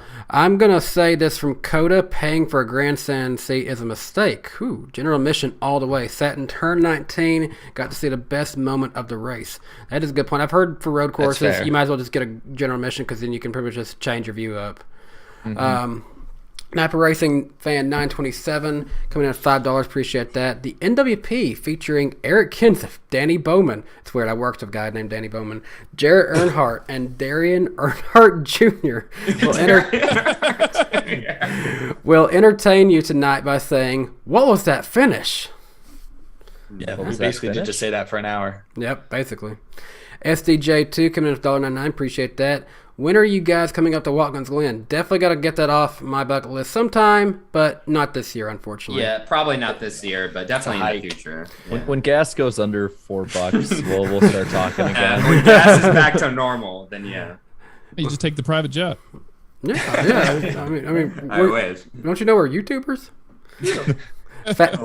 Fat Dad coming in of $9.99. Appreciate that. As a Larson fan, I don't see many people bringing it up, but yikes, he isn't doing too hot. 4 finishes of 29th or worse. I think I didn't realize that many. It's all wrecks. Most of them, Yeah. not all of them his fault. Some Yeah. bad luck, but still, it don't look great. Team seems off to start the year. That is true. You have a win, so you're okay. You're We right. knew they weren't Yeah. going to win 10 races this year, at least more than likely. I mean, 1 minute. Avatar Core coming in at $4.99. Appreciate that from the Avatar. The Avatar issues a statement of cheer celebrating the demise of Kevin Harvick. The Avatar proclaims him a washed-up has-been. Also, the Avatar boos Logano. He's in the top 10 in points. He's not washed up. Wait, who was he saying was washed up? Harvick. Oh, come on, he's not washed up. Don't you know cheater boy Harvick? Oh, God, that meme's still gone. Isaac coming in at $4.99. Appreciate that. I found Steve Kinzer World of Outlaws mug at a thrift store. Does anyone know anything else about him? Did he race in NASCAR or other racing series? He did race in NASCAR for a He little bit. did. He did Did he? race in there. He wasn't very He wasn't that good, but he but- raced there, though. He Yeah. raced know there. that. I wish that they had a dirt race when he was racing in NASCAR. Yeah, he La- probably would have won that. Last one here because I know we're short on time. Ryan Sellers coming in at $9.99. Appreciate that. Love the way the new car seems to handle road courses. Also, cool running into Eric leaving the track. We'll be back next year. Oh, good to see you. I'm glad to hear that. And time. All right, perfect. Awesome. We'll come back to the rest of those super chats later. Again, appreciate everyone's support so far. And in addition to being funded by viewers like you, we are also sponsored by our good friends at Lionel Racing. You can get your official NASCAR diecast from LionelRacing.com and other authorized Lionel Racing retailers. Hey, we love to show off our diecast on the show. Everyone here has got something. I think Jeff might have even had something he brought with him. Yeah, and I was just double checking to make sure it's Lionel, and it is. Yes. Hey. Since they're calling me Bonus Jeff Bush points. today, so here Nice. you go. Oh, a little blurry. There There it we is. go. Had to give it a shot there. That's an impressive autofocus. So Jeff Oh yeah. Jeff is rocking the Kurt Busch monster car. Was that the 2018 one? Yep. And then I have actually got fun fact about this one. This is a 2017 Chase Elliott Kelly Blue Book car. But the cool thing about this one is that Lionel Racing kind of had a mistake where they put the Monster Energy Cup Series logo on this car when they weren't supposed to because of the deal with Mountain Dew that Monster Energy was a competitor. So this was actually a rare Hendrick car that they actually had that logo on the car. Nice. I got Dale Earnhardt Jr.'s 2006 Chevrolet, which was the last year that he got a win at DEI at Richmond. I love this car. Simplicity is beautiful. And I got to say, it always looks really fun on this when you get one like this. You can just bring it right up to the camera like it's bump drafting. Doesn't it look like it? Doesn't it look like the camera they used to have? Hey, now hold up. What are you sneaking in here, Jeff? What is this one? Martin Truex Jr.'s championship car. That is the iconic one right there. Just the matte black furniture row. Oh, yeah. Simplicity is beautiful. See? And then I got a Brad car as well. Cool. Did you guys just see that? No, simplicity is beautiful. Okay, as long as we're still good, my power just flickered for a second. Thought Shug's attacked. And the lights will flicker on and on. I picked this up at the track this weekend. This is Eric Jones's Tide ride from Bristol Dirt last year. I just love that they're back this year. He's gonna have Tide on the car again this year. I just love having like laundry detergent, like a cleaning supply company for the dirt race, and the car looks great. Richard Petty insists on those orange roof numbers, and this one actually matches. The orange on that one pops so well too. Yeah, it does, definitely. And then I am the last one here. So this is Derek Cope's car from 1990, the Wickham Racing team that shockingly won the 1990 Daytona 500 after Dale Sr. had a flat entering turn 3. Derek Cope right now is probably on a beach sipping a pina colada because how much did he sell that charter for? Like, what was it, 11 million? Something like that? It was a lot of money. Darian, you're not wrong, because somehow I'm Facebook friends with Derek Cope's wife on Facebook, and they are constantly on vacation. They are just living their best life. Well, first off, that's random as hell. That's random to me. That's awesome, but also I figured so. I mean, sold that charter for millions of dollars, so hey, why not? They're literally just on a vacation every week. I swear they are. I bet they are. Shit, I don't blame them. But yeah, but Derek Cope ended up winning 2 races in this car, the 1990 500 and the 1990 Dover race as well. His only 2 career Cup wins. So pretty cool little diecast I got for $1 at one of the tracks. So, but yeah, hopefully Derek Cope's enjoying his new life, just vacationing all the time with all those millions. Thank you, Lionel Racing, for your continued support of the NASCAR Review Podcast. Now, back to the show. You know, I'm actually under a tornado watch right now. And I know Jeff is a huge fan of weather and storm chasing. Massive storm nerd. But, Darian, I think it's time for something else. Yeah, but Jeff, you might be a storm nerd, but do you know about it's the lightning round on the NASCAR Weekly Podcast? Jared, what do we have on tap for tonight? Before we get into it, if the tornado sirens go off, make sure to mute yourselves so we can keep going to the show. Consider it. So going into the lightning round tonight, the Chicagoland Speedway is currently selling off land. It's not the end of the world just yet. This was part of the initial plans, but not a good sign. Such an optimist. I have to be. Yeah, I am too. I am too. I did in my video. I'm very optimistic still, but yeah, it's yeah. But the something to be optimistic about though is the Southern 500, as Cookout has renewed their sponsorship of the race for multiple years, with Coca-Cola co-promoting the race alongside with a Greensboro-based company, QSR, which is in the biggest market of NASCAR fans in the country. Yellowwood also has extended their partnership with Talladega Super Speedway and will continue to be the title sponsor of the Fall Cup race in the playoffs, I believe through 2024. With approval from drivers, it looks like COTA is going to be back on the schedule next year, according to Adam Stern. Yes. Everything I saw, drivers seemed happy. Like I think it was an Austin newspaper, the Statesman, did an article, and all the drivers they interviewed were like, yeah, why shouldn't we be here? Plus they're adding like a theme park there. I mean, why would they not want to do that? So I definitely have to go back next year. Building 2 big roller coasters, apparently. Yeah. I love it. If one doesn't look like that giant tower, I'll be angry. Yeah. Well, Dave Rogers, kind of getting back to on-track stuff here. Dave Rogers is going to be serving as interim crew chief for Bubba Wallace the next 4 weeks, according to Bob Pockrass. So just got to really hope Bubba doesn't get mad because that's not Dave Rogers' strong suit. No. Worked too hard for this. He'll get mad. He will Bring get it to mad. pit road and park it for 2 laps. Oh, that was a beautiful. That was day. a good old day. That was a beautiful day. Jessica Friesen will be driving the number 62 truck at Bristol Dirt and Knoxville again, so that's pretty cool. Kroger is advertising a Shark Tank-based ice cream company, the Frozen Farmer, on Mr. Stenhouse's car at Dover. And then former NFL star Chris Long is going to be driving the pace car this week at Richmond, and he also will be doing on-track activation or an on-site activation, and you can actually race him on iRacing simulators at the track. Dude, So I love Chris Long, dude. Growing up a Rams fan, watching him lose all those games too. He was one of the few good players, though. He was one of the few. It's like him and Steven Jackson against the world, including the rest of their team. No, it was him, Steven Jackson, and the linebacker James Laurinaitis. Those were like always the 3 most consistent guys. I was going to ask. I know Darian's a big Rams fan. Jeff, aren't you from like the Missouri area originally? Yeah.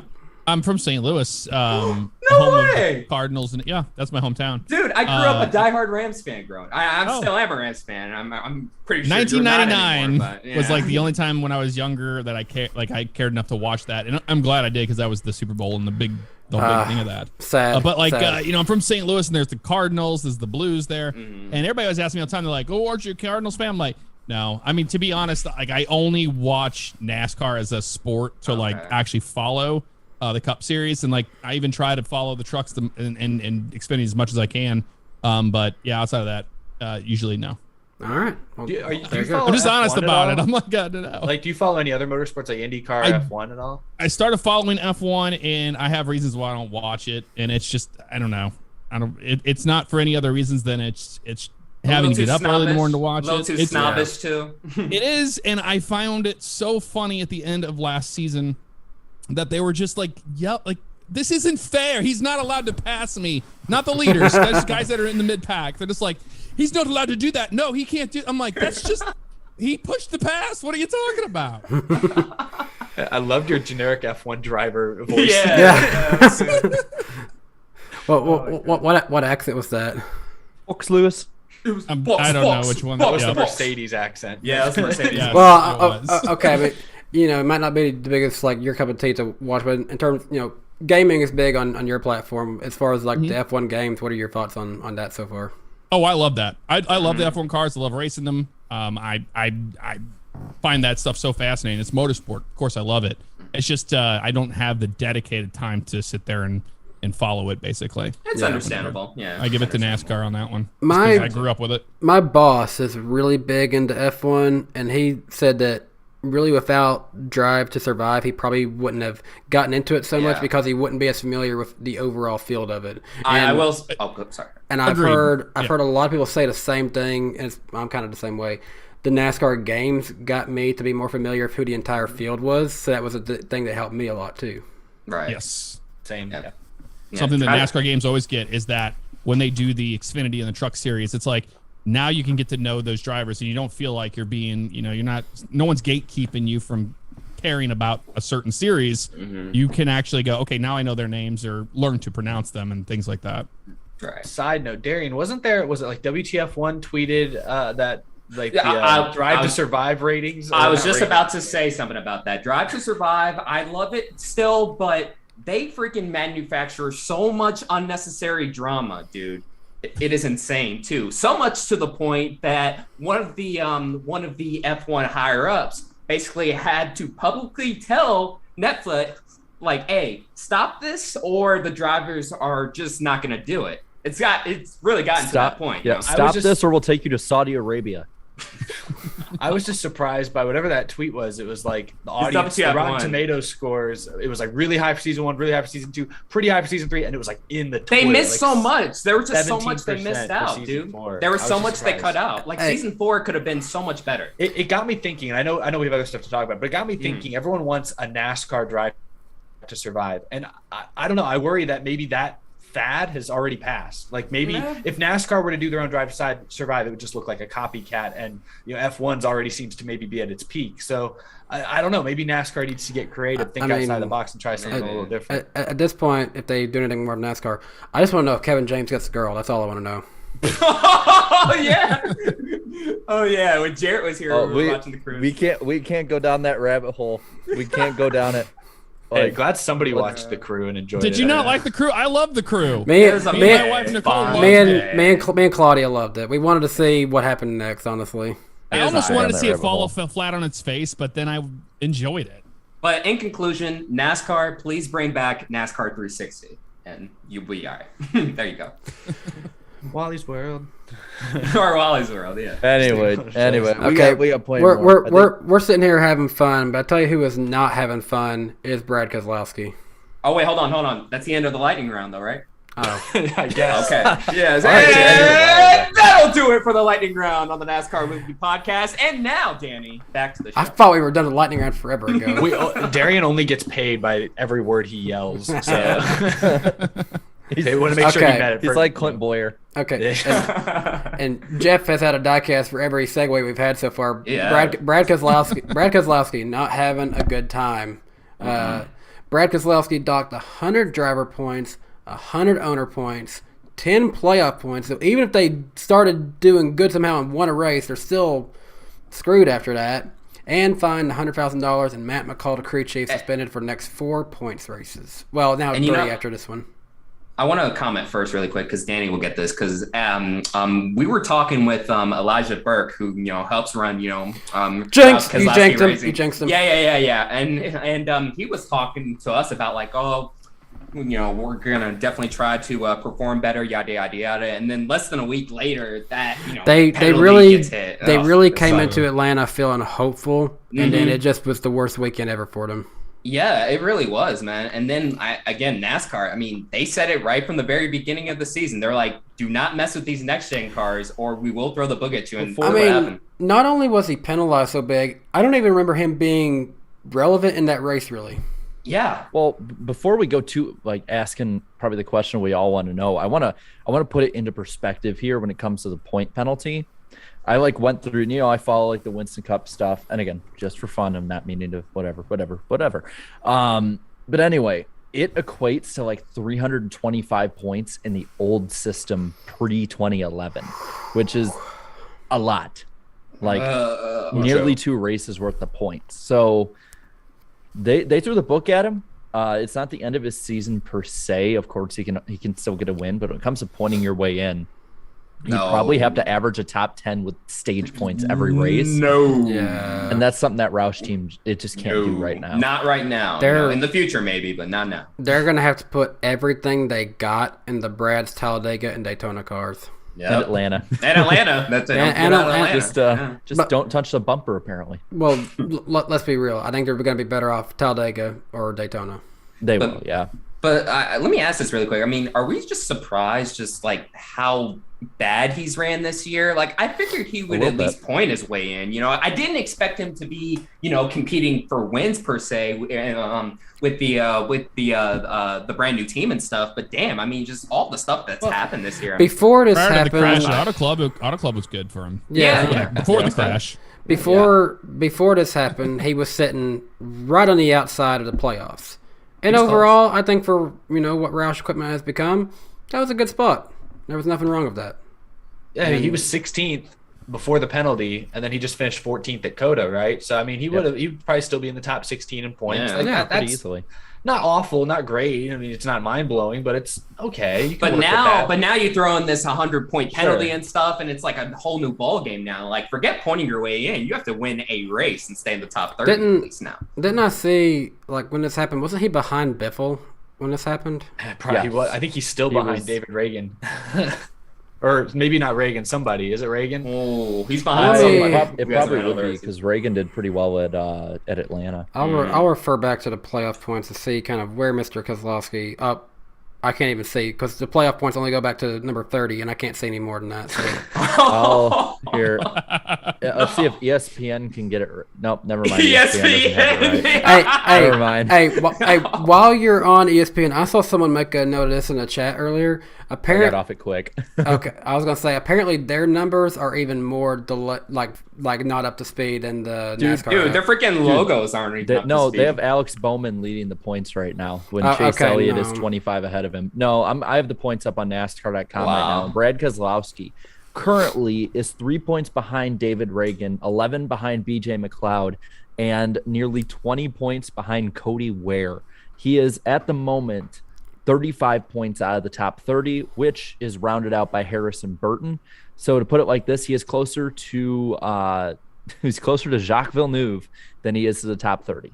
Dang! That sucks, man.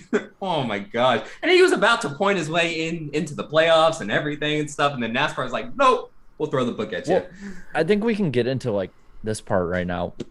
Like, are we ever gonna find out what the hell they did? No. Yeah, I was just about to ask. Like, what did they do though? NASCAR never said, right? They were just like, oh nope, they broke a rule. They've never said, and that's the controversy. Body modification or something. Yeah, they said it was a body modification, but that's it. People have inferred that it was something with the rear bumper, something that wasn't picked up in the laser scanning at the track necessarily. It was something that they found in a more intensive teardown afterwards. But what was crazy to me was at COTA this weekend, they were asking other teams and drivers in the garage, and nobody seemed to know exactly why they were penalized. And I just feel like something this big, NASCAR, they should be transparent about it, especially when everyone has effectively the same equipment. Everyone's getting the same bumpers. Everyone knows the bumper that everybody else has. What's the harm in showing the teams, hey, here's where they went wrong? I just find it funny. I just find it funny. NASCAR is basically like, oh yeah, so we're gonna penalize this team 100 points, blah blah blah. What did they do? Oh, we can't disclose that. Like, well, you gotta tell us something, man. At the same time, if they're choosing to hide it from us, that's on NASCAR. But they were very strict at the beginning of the year, saying, hey, we are gonna force it. And in this case, Brad Keselowski was what they chose to make an example out of it. They don't want anyone else to do anything. I can understand the all of that to a degree, like about that being NASCAR's prerogative, but NASCAR forever, no matter what new car, has always said what the infraction is about. I remember back in 2007 when the COT was brand new, the teams were messing with the brackets on the front of the car with the splitter, as well as some of them on the rear wing. And they immediately, next Tuesday after the race, they messed with the rear front brackets, and that was right out there in front. What exactly is so bad that this team did? I think it needs to be, and it should at least be known by the teams, but I think if you want your fans to trust your penalty system, you need to be transparent with this. Like, you can't just, we're just going to penalize them, because then of course you're going to have that contingent of fans who's going to yell that they're favoring one, or they're going to have that fans that think it's unfair. This one got this, but this one got another, and you never answer to what they did. NASCAR just needs to be transparent. Like that's the number one thing they need to do right now. I agree. I wholeheartedly agree. I think there's no harm in it. I think you should go and tell the world what the penalty is. You should absolutely, at the very least, the bare minimum, tell the teams, because you don't want the fans questioning the equality of this new supposedly equal car, but you also especially don't want the competitors feeling like some manufacturers or teams are getting shortchanged. And you don't even have to say what exactly he did. Like 95% of fans are not going to understand basic car lingo. No. You can literally just say some random words that are like in parts of a car and not specifically say what he did. And 95% of fans will be like, oh, okay. It's almost like they don't want to tell anybody, because they're like, this is a rabbit hole that could lead to something else that somebody else is going to try to exploit. The only thing I can see them doing what they're doing. It's like, hey, let's not publicly talk about this, because then the teams will figure out, be like, okay, we'll get caught doing this. Okay. At that point, I'm like, NASCAR would then just look closer at that, knowing that teams know about whatever they exploited. Because you have to think, if the teams don't know about it, somebody's going to stumble back upon it. Is it just going to be, we're going to penalize everyone 100 points until we figure it all out? Like, that's a lot of points to be penalized. I think this is going to happen again at some point. Oh, it is. I think it happened in the playoffs. If it had that, obviously that would be world shattering. But my theory is that they are in fact waiting for the appeal next week to go through. They're going to wait for that process to play out, because I actually think based on something Chase Elliott said, I think a couple other drivers maybe mentioned it as well. I wasn't in the garage area this weekend, but from what I heard other people published, at least Chase Elliott mentioned that he'd heard that maybe there was a gray area, that maybe the team was like fixing damage on the bumper in a way NASCAR hadn't approved, and that's why they had this penalty on. So I think maybe NASCAR is keeping quiet because even they realize it might be a gray area. Okay. And we're going to wait. Weird that they're kind of on their radar though, because RFK is already not off to a great start with them by modifying the wheels early on this season. Oh, yeah, that is true. That's They're true. just like, that's right. stop messing with the car. We told So you to then- not do this. And they're like, okay, all right. That you guys may be wanna why- keep playing. Keep touching it more. Got it. I'm on it. Yeah. That may be why they slapped him with this hard penalty, even though it was kind of a gray area. They're like, you know what? Screw these guys. We got another one. You got it. He did. Let the appeals process That's play 3. out, so we're not the bad guys. Yeah. Jeff, He's Things are getting Darius. serious. Jeff, He's in case catching me. in case you didn't notice, Jeff, we keep track of swears on here. Oh, I it's swear amazing. to I most. cuss like a sailor, so trust me. You've been good so Well, far. you're- I mean, you're- Danny great. and I I can are turn it pure off this in my year. brain. You're I can turn it off. you're a guest, so it doesn't count. So Yeah. Yeah. The chat right now when I said that. For those listening, Eric has another Darien face behind him. Dude, I always It's have the great. memeable faces, bro, all the time. how do you just Save the green. how do you just randomly screen get these? Are you just randomly like hitting print screen during the show? I was working on it. While I one of y'all was screenshotted making mine. some Yeah, I point. screenshotted mine. Yeah. I wasn't listening to something one of y'all said. I'll be honest. I don't remember. behind that's the scenes of NWP, guys. Yeah. Oh, it's great. I think this is a good time to segue into the next thing. We are sponsored by another great sponsor, and I leave this one up to Eric because he's That's right. My boys at Forney Industries. I heard some pretty cool things behind the scenes. We might be seeing them out on a racetrack at some point in the not so distant future. So that's pretty cool to see Forney expanding their NASCAR involvement. But yes, of course, Forney offers a full line of welding and plasma cutting machines. They also offer metalworking accessories and much, much more. Great for do-it-yourselfers or if you're a professional metal worker. Doesn't matter where you fit on that ladder. Forney has everything you need for your next project. So be sure to check them out at forneyind.com. Their link is down in the description, or check them out or look for them at an authorized Forney dealer near you. They have that nice green logo, Forney. The chat's already way ahead of me on that one. Eric, I'm sorry. Just Check like them that whole ad, doing that whole ad read with like my screenshot in the background. I don't know. I can't stop laughing. That's the at it. face. That's the face you make when you find the Forney tool that's right for No, you. that's the face. No, that's the face you make when you get docked $100,000 and 100. Yes, it points. is. Yes, Well, Yep. I've made a call for memes in the chat, so just meme Darian's face and Yeah. tag us on Twitter, Instagram, or wherever else. there you Well, go. Autocorrect says, "Where's we else?"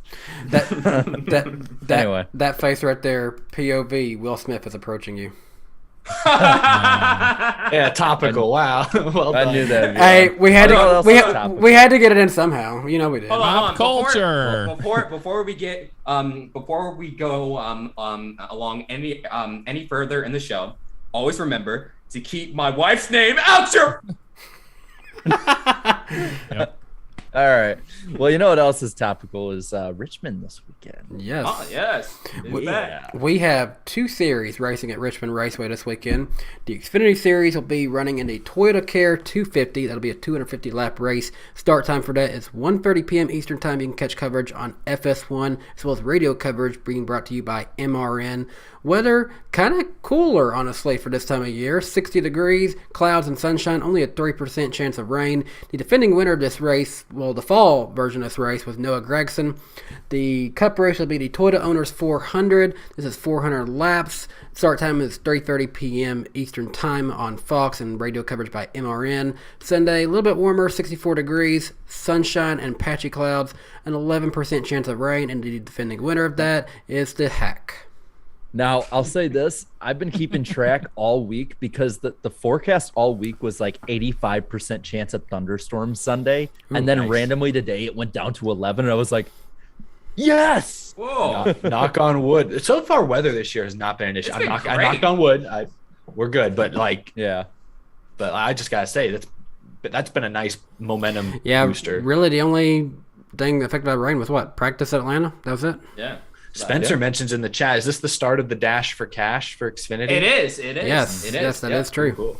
Oh, And not Clint Boyer's money. Speaking of money, that's actually a good segue. Darian, what could people do with their money this weekend? Yes, they can lose it all by betting. Do whatever Always be you responsible. want with it. Yes, always be responsible with betting. But yes, the famous Darian betting odds on the NASCAR Weekly Podcast. This weekend's favorites. Chase Elliott enters this weekend's race as the odds-on favorite at plus 8,500 or no, excuse me. Whoa! 850. The odds are huge. I'm plus betting. 850. I'm sorry, plus 850, not 85. I'm betting if that's the best one right there. No. Plus 850. Okay, and then second is Martin Truex Jr. at plus 1,000. Third is Kyle Larson plus 1,000. Fourth is Kyle Busch plus 1,000, and fifth is Joey Logano at, you guessed it, plus 1,000. So I just want to note something. These top 5 favorites they have here. Where's Ross Chastain? Where's Tyler Reddick? I will get to him. Hold on. Where are the guys who are actually running up front every week? Where are the ones that are actually good? Hey, I don't make the odds, bro. I just report them. I'm just questioning your old hometown, now, Darian. What are they doing in Vegas? Why? Who's putting all this money on Martin Truex Jr.? They don't watch racing like that, bro. So that's perfect for you race fans to take advantage of these betting odds because. Oh, go ahead. Don't they know the new big three is Tyler Reddick, Ross Chastain, and Chase Briscoe? Briscoe. I was just about to mention those three because in my best of the rest category, Tyler Reddick is the favorite out of that category at plus 1,200, followed by Ross Chastain plus 1,300 and Chase Briscoe plus 1,800. So if you bet on them, you can make quite a bit of money on them too, because these bettors, bro, they don't watch racing like that. So they just see some of these names and they're like, okay, Chase Elliott's the favorite, Kyle Busch the favorite, blah blah blah. Mm-hmm. But then that's where you guys can take advantage of, some of these underdogs. And speaking of underdogs, let's go over my top 5 favorite underdogs this weekend. As far as the odds are concerned, Daniel Suarez enters this weekend at plus 2,500, Eric Almirola plus 3,000, Austin Dillon plus 4,000, Kurt Busch plus 5,000, and at 5, I never thought I would have to say this for this particular driver, Brad Keselowski enters this weekend at plus 7,000. Damn, that's what the odds makers think of. Jeff probably he has a car for every single driver I met. We talked about those 3 drivers a lot tonight. I'm noticing that because he's pulling them up. He's pulling them up. Let's trick him out. Wait. At this point, I feel like they're just sitting in Jeff's lap at this point. Yeah, that's what I thought. No, they're on the desk. Okay. So that'll do it for the betting odds. Now, really quick for the NASCAR Weekly Podcast Fantasy League, let's go over the top 5 really quick. Trevor Sports 98 continues to have a solid points lead over Dawsonville Siren 9, and third is UGR2. Fourth, Eric's gonna love this, Kansas Legacy 2 is in P4, and rounding up the top 5 is RGP Racing 2. And meanwhile, I'm outside of the top 50 now. Oh, man, this sucks. Okay, all right. Let's move on. But anyways, those are the betting odds and the point standings for the fantasy league. I like how he just gave up once he realized where he's at. Yeah. And we still have a long season, but where's BFM mom? Where's your mom at? She's still in the top 50? She's 29th, actually. Oh, my goodness. Speaking of giving up, I'm about ready to do that in our fantasy points here on the podcast. Oh, don't do it yet. Leading the points this year, I'm still not out of it per se, but it's not looking good for me. Leading the points is the Chat with 115 points, and second is Eric -7. Darian is third -11. Jarrett's about joining me in the basement here. He's fourth -28, and I am fifth -37. I'm just banking on picking the Xfinity winner every week to stay relevant. I'm coming for you, chat. We've dispatched of Darian. You're next. You're on my hit list. I'm not too far behind you, neither. No. We only look forward. I got my championship. I don't need anything else. Now, granted, while we're not doing guest pick points this year, we are going to have Jeff pick with us just for the fun of it tonight. We're going to go in the order of Eric first, Darian second, Jarrett third, me fourth, Jeff fifth. In the chat, you guys will, of course, have time to get your picks selected. Yeah. Eric, started us off. Who do you think is going to win the Xfinity Series race this weekend at Richmond? Chat, I don't know, guys. I'm feeling really good about Sheldon Creed. I think Sheldon Creed would be a great pick for you guys in the chat to be kind of thinking about. I'm going to go with John Hunter Nemechek in the 18. I don't know. Is this his first Xfinity start of the year? I don't know if it is. No, he's ran some with the 26 of Sam Hunt. Yeah. Oh, Sam yes, that's right. Hunt, I think this is his first time in the 18, though. Yeah. But yeah, the 18 car is obviously good. May not be the best of the Gibbs organization, but he'll be a contender. going with Nemechek. All right. So I was a fool to pick him on the road course because of the other options or whatever. But, I could go with Ty Gibbs again. But this time I'm going to go with last week's winner, AJ Allmendinger. I think he'll definitely make it 2 in a row this weekend at Richmond. So we'll see what happens. But AJ Allmendinger. If you guys remember, last time we raced at Richmond, I went there and I had a great experience and great experiences in general. Saw my favorite driver race again, all that good stuff. But something else I saw in that race was a guy lead 67 laps in his debut at this track. He ran really well there. He's been fast at tracks like this in the past. And I think that he in his second race is going to get the win, and that's going to be Ty Gibbs. Ty Gibbs is my pick this week for the Xfinity Series. Well, I'm going with a guy who I think can also play pretty well on a track like this, being I don't want to call this a flat short track, but it's flatter than most. His background is late models. I'm going to say Josh Berry can finally get a win this year to start off the season. Jeff, who would you say would be your pick for the Xfinity Series? I'm going to go with John Hunter Nemechek because he's an aggressive driver. That's the reason why I like him. I liked him since the Truck Series. And I think that he has something to prove getting in that car. So I'm definitely going with John Hunter on this one. All right. And who do we got for the chat? Who are they looking at right now? Let's see. I've seen a lot of Gregs. Yeah, I've seen a lot of nines. Well. Was going to say Gregson, but I was like, no, I'm still like John Hunter because, he's got that hot seat. He was my backup pick because he's just been so consistent to start this year. But I'm seeing some coming there for Nemechek. I guess they're not biting on my Sheldon Creed. No. No disrespect to Creed. He'll probably win a race this year, but Somebody say it like Vince Welch. Creed. I think we got to give him Sheldon Creed. There's a lot of Gregsons in the chat. It's a lot of Gregson. Okay. Might as well give him Gregson. Give him Noah. Yep, no Gregson. So we all have different Xfinity Series picks, right? Me and Jeff have the same. Oh, okay, I guess Jeff's isn't picking for points, so yeah. No, just for the win. All right. So time for a Cup Series. Who's gonna suck? Eric. This kind of feels like a shot in the dark. I'm thinking about people who haven't run very well lately. I do think Toyota's going to turn things around this weekend. I think Hamlin will run in the top 5. I think Busch will be in the top 5. Truex may even sneak into the top 5. So I'm going to stay away from Toyota. I'm going to go with a team that's looked pretty good to start this year, but I don't think we'll continue that stretch here at Richmond. I'm going to go with Eric Jones, my boy Eric Jones. I think that team, they've been good on the big tracks to start this year, but we haven't had a lot of short track action yet. I think they'll be mediocre this weekend.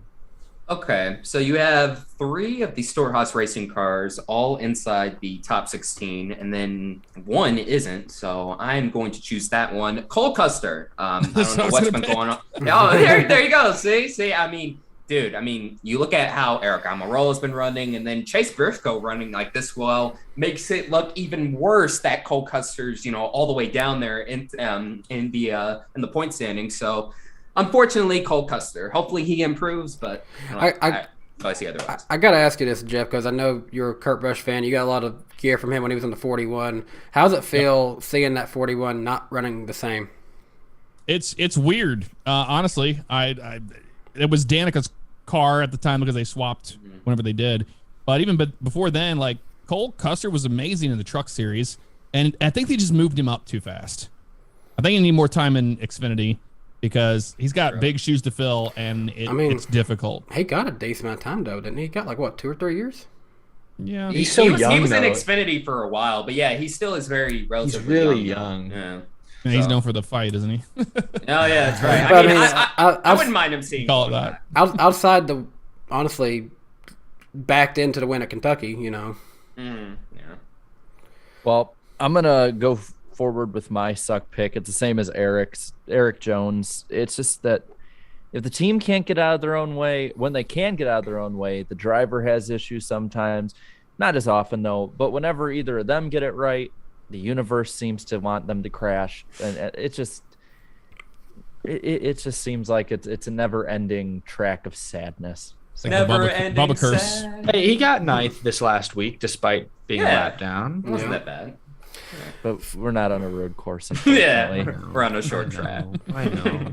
For me, I hate to say this because the team is on literally such a high right now. But if either of their drivers are going to mess up, it's usually been this one, Suarez. If out of all the Trackhouse guys, he's usually the one that's had issues for some reason. I feel like this could be not his best race this weekend. Yeah, felt bad from at COTA. I know he spun, obviously, but after that, or maybe even before that, he had steering issues. So you feel bad when your teammate has a perfect day, car runs great, wins. You had a car with similar speed but breaks. I jinxed him, Eric. I'm sorry. I mean, he's had a few other races that went bad. Like Vegas was, Chastain did good there, but he did not. So I think it's safe to say I'd say Ross Chastain's a better driver than Daniel Suarez, if I had to say. Oh yeah. Not like I don't think he's way better, but I think he's probably better. a little better. He's better. So. Chastain's at a better peak right now. We'll say that.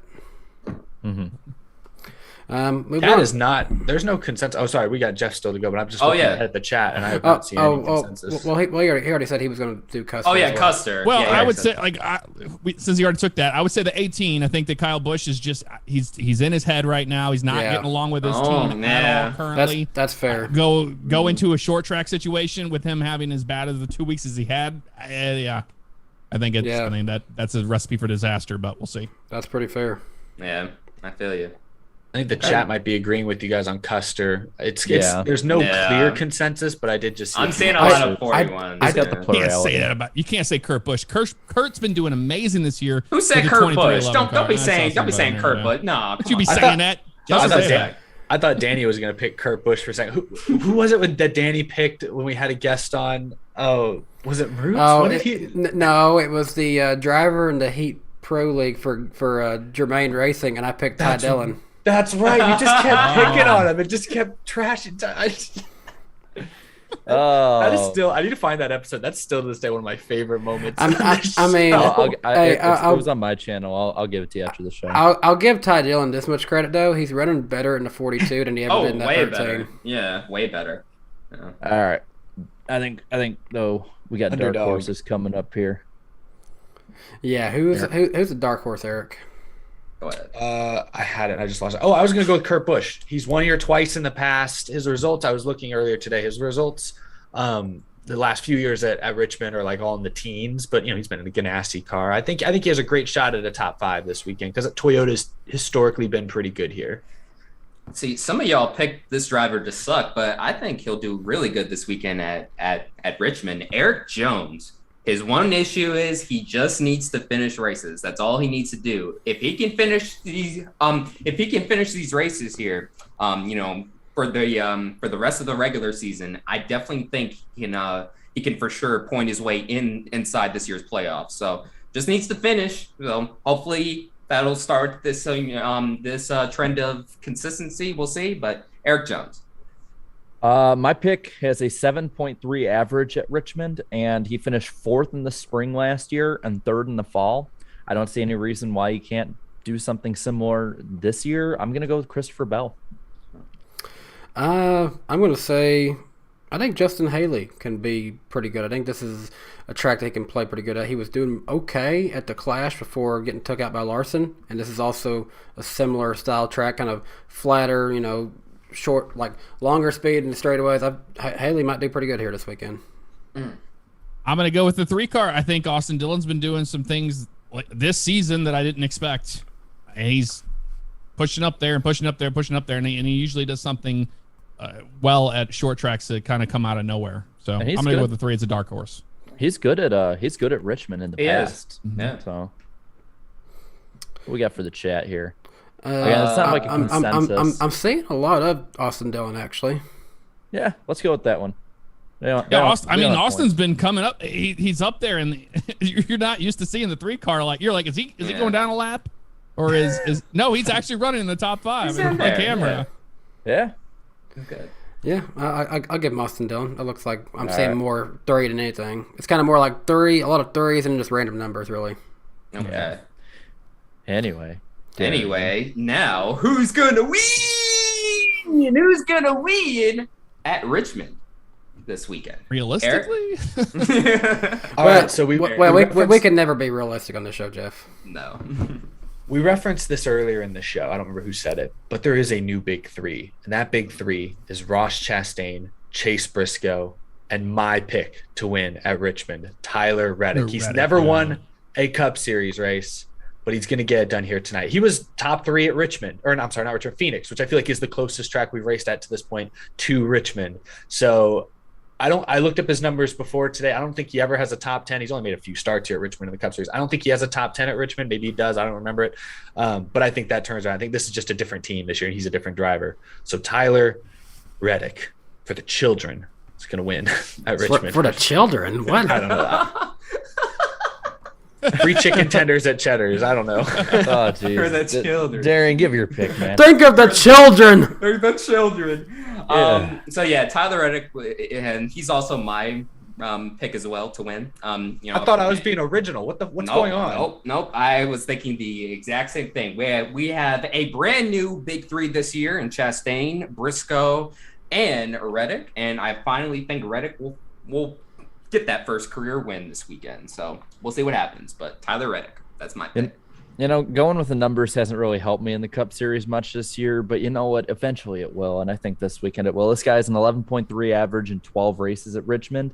Last 5, 9th place average. He led 50 laps at Phoenix, which is the closest track we've raced at so far to Richmond, actually really close. And HMS in general was really fast in that race. So I'm going to go with the favorite, Chase Elliott. Eric, Darren, you guys weren't original. I was also going to say Reddick from the start. My God, people. mine's not Reddick. It's not Reddick. Okay, like it all right. Wait, Homestead is or it something. is it Elliott though? No, it's not Elliott. Okay. No. Denny Hamlin. I think Denny Hamlin's going to get the win because he Oh. always steals a race like this. He'll just steal it, and you'll just be watching it on Sunday and just be like, Denny Hamlin. There you go. It's over. Not last year, though. He got it stolen from him. Well, yeah, of course. Yeah. But he's got something to prove for sure with the crappy start to the season. And he usually does really well on short tracks like Richmond. So that's who my pick is. He was my second choice. If I didn't go with Reddick, I was going to go with him. Yeah. And I like who does the the chat. I see a lot of Logano so far, actually. A lot of Logano's. A lot I of want Kurt Busch to win. Don't get me wrong, but I think that the 11 will win. Okay, now Tyler Reddicks are coming in. Give him a second. We all just talked about Give him a second. Yeah. Yeah, There's some Bowmans coming in. Come on, take a chance, chat. Come on. Yeah, Joey Logano's good here. Bowman and I Hamlin. agree with that. It's, yeah. Bowman and it's Hamlin going were in to this be. race. No. We just had No. we just had like 5 8s in a row. No, I didn't see that. It's going That's not, 8. not on my screen. Okay. It's going 8, Eric. I see it. not on my screen. It's like a bunch of others and then Tyler Reddick. I think Reddick is their pick. Yeah, there's no need for pull here. It's They're Reddick. playing man-to-man defense. It's disgusting. Did they pick the same as me in every? No. They did. Okay, No, it's very clearly Reddick Sorry, now. They did. They did. That's right. They almost picked Nemechek.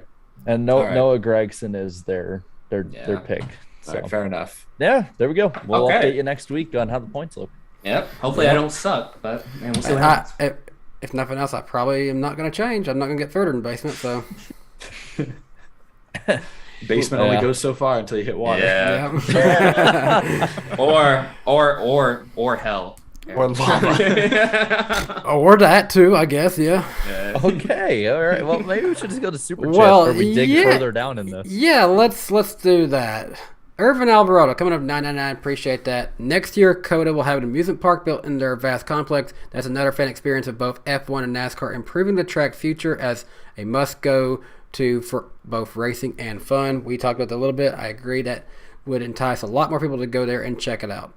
Caleb Gwaltney coming in at $4.99. Appreciate that. Good to see you, Caleb. I see you a lot on Twitter and other social medias. Love the show every week. Proud to say that I have officially accepted a role in NASCAR Inside Sales, and I'll start in June, celebrating in Richmond. Hey, congratulations, Caleb. Nice. Nice job. Little insight on that. Those inside sales people, essentially ticket sales. So if you're looking for your go-to person for tickets, reach out to our man Caleb Gwaltney. He'll get you hooked up for your next race. All right, Jeff, you're going to have to bear with us on this one. We got a weekly guy who donates to this show, and his name is Jar Jar Binks. Oh yeah, I saw Misa. I saw him earlier in the chat. And it's directed to Jeff. So Misa, a huge fan of you, Jeff. Misa love 5PD. Misa especially loves Stoner Steve, Bob Weasley, and Jesse Ventura. Misa thinks when Yusa run, it's the best. Wow. Wow. Yeah, that's a good one. Yeah. I got a kick out of that. I saw that earlier today. That's a good one. Good to see Jar Jar each week. Scott McNew coming at $5. Appreciate that, Scott. Good to hear from you. Great to see you guys. With the field being very competitive this year, do you think Bell and Hamlin's playoff chances are in danger without a win? I think Hamlin's more okay because I think he can get a win. Bell, I'm a little bit more concerned about. Ask me at the halfway point. Ask me after Charlotte. Ask us in 5 to 6 weeks, then we'll know. Yeah. James Greer coming in at $5. Appreciate that. I don't know about y'all, but I'm loving auto racing in 2022. The Gen 7 has had good racing. The new FIA regulations have also created good racing as well. Yeah. Definitely. It's been pretty solid so far across the board. Andrew Meyer coming in at $5. Appreciate that. Trackhouse has been a team 2311 market themselves as. Oh, yeah, you're not wrong. Trackhouse has grown a team. 2311 has only grown a brand. I do hope both can succeed, though. That's a fair assessment. That's fair. That's fair criticism, and I would be wrong to say I don't agree with that so far. Yeah. Scott McNeil coming in at $2. Appreciate that. How about a virtual safety car like what F1 does? We talked about that just a little bit. If you missed that, Scott, go back and listen to that.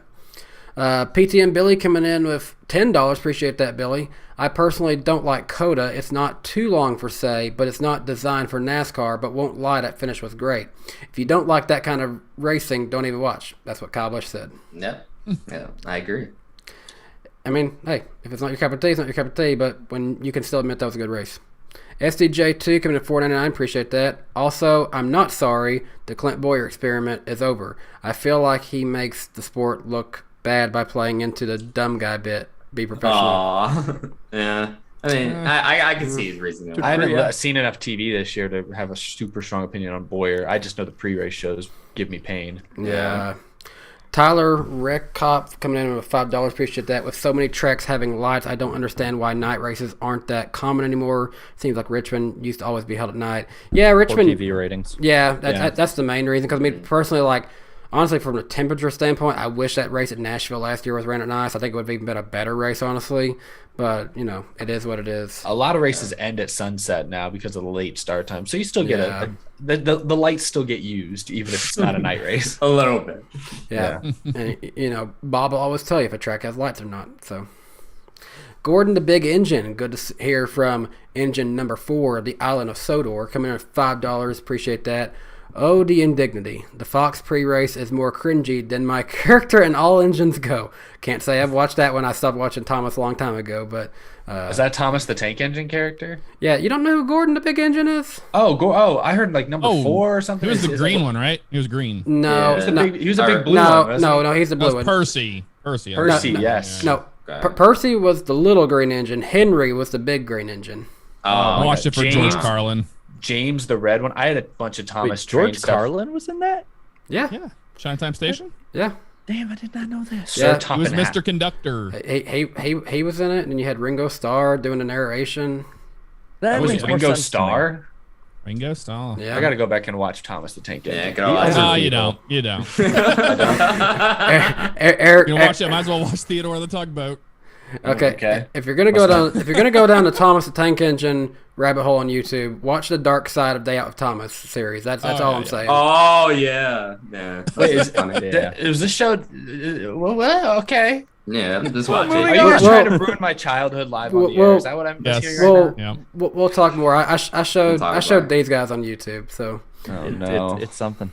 Cavante Caldwell coming at $4.99. Appreciate that. Eric has had bad luck picking champion. He had Brad winning in 2020. Fastest car finished second. Then Truex fastest car finished second. So second is a guarantee for Eric. Hey, what I'm hearing is I'm great at predicting who the fastest car will be. Yeah. I'll wear that as a badge of honor. Alex Viveros coming at $5. Appreciate that. Ty Gibbs, I don't believe in a jinx. I only fear God to be a jinx. I took that personal. He said that. Yeah, Jeff. Before the Xfinity race at Atlanta a couple weeks ago, like Ty Gibbs saw me and Danny was like, "Oh yeah, don't worry. I told Darian not to jinx you." And this was like out of a movie. It felt like his grandfather was there and everything. Yeah. And Wow. then he says, "I don't believe in jinxes. I believe in God." And then Danny says, "Amen." Like, I'm just, I'm like, He didn't tell me that part. He like, it was like in slow mo. Walked back to his car. It felt like. yeah. And then Danny had to say the amen as we walked away. Like, God damn, that really lifted was him a off- movie. God lifted him off the ground as he went off. Right. that And last lap. elevated him to victory. But he was definitely trying to flex for his grandpa. He's like, "Did I do good, granddad?" Won the Oh race. my God. Okay. I'm kidding. I got more super chats to read here. Keegan Schneider coming in at $5. Appreciate that. You guys mentioned the number 78's number font on the NASCAR app needs updated. You should look at the ESPN app's number font in the point standings. Yeah, we talked about that. It's for a so second, too. ugly. It's so ugly, bro. Let me refresh this because this is only refreshed up to so far now at this point. Let's see. Let's go back. It was Keegan. Okay, Rowdy18 Diecast came in at $1.99. Appreciate that. KFB has been super unlucky this year, even in trucks. Yeah, hasn't been the best for him. Yeah. Nova Stone 12 coming in at $5. Could Elliott's season be like 2021 Hamlin or 2003 Kenseth, not winning but just getting top 5s and top 10s? What do you think Elliott's season will be? Number of wins. I think Elliott's good for at least since 2018, bare minimum 2, maybe averaging about 3. Yeah, that seems about right. So we'll see. We'll see what he actually ends up doing. Groovy Goose coming in at $1.99. Appreciate that. Jeff, this one goes to you. Did Sarge clear Chastain to pit Allmendinger? Bag him out.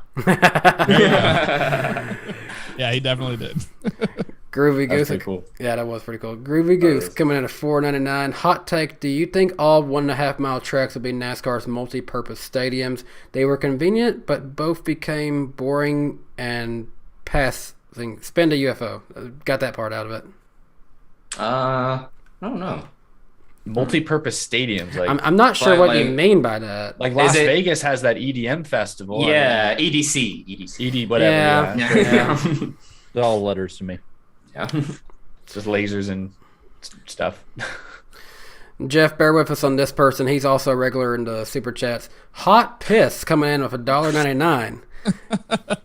Add another to the list with my name. Oh, God. Talking about the hot word that was used earlier. Yeah. Anyway, Wyatt Bartell coming in with 2.79 Canadian dollars. Appreciate that. My first super chat that is read out loud. Yes, it is, Wyatt. Yes, That it is facts. Well done. That's facts. That's awesome. Sly Supersonic coming in with $2.98. Appreciate that. Hey guys, how's my Fantastic Four doing? Love ya. Hey, we're doing pretty good, Sly Supersonic. Hope you're having a good night. Wow, he called us the Fantastic Four. Man, I'm doing I'm even sad. better now that you said that. Why? Yeah. Thomas the Tank Engine's being ruined for me. What's happening? No, that's okay. I call being the guy that catches on fire. Oh yeah, from the I'll Fantastic be Four. what, That's right. what's her name? Jessica Alba. I'll be her.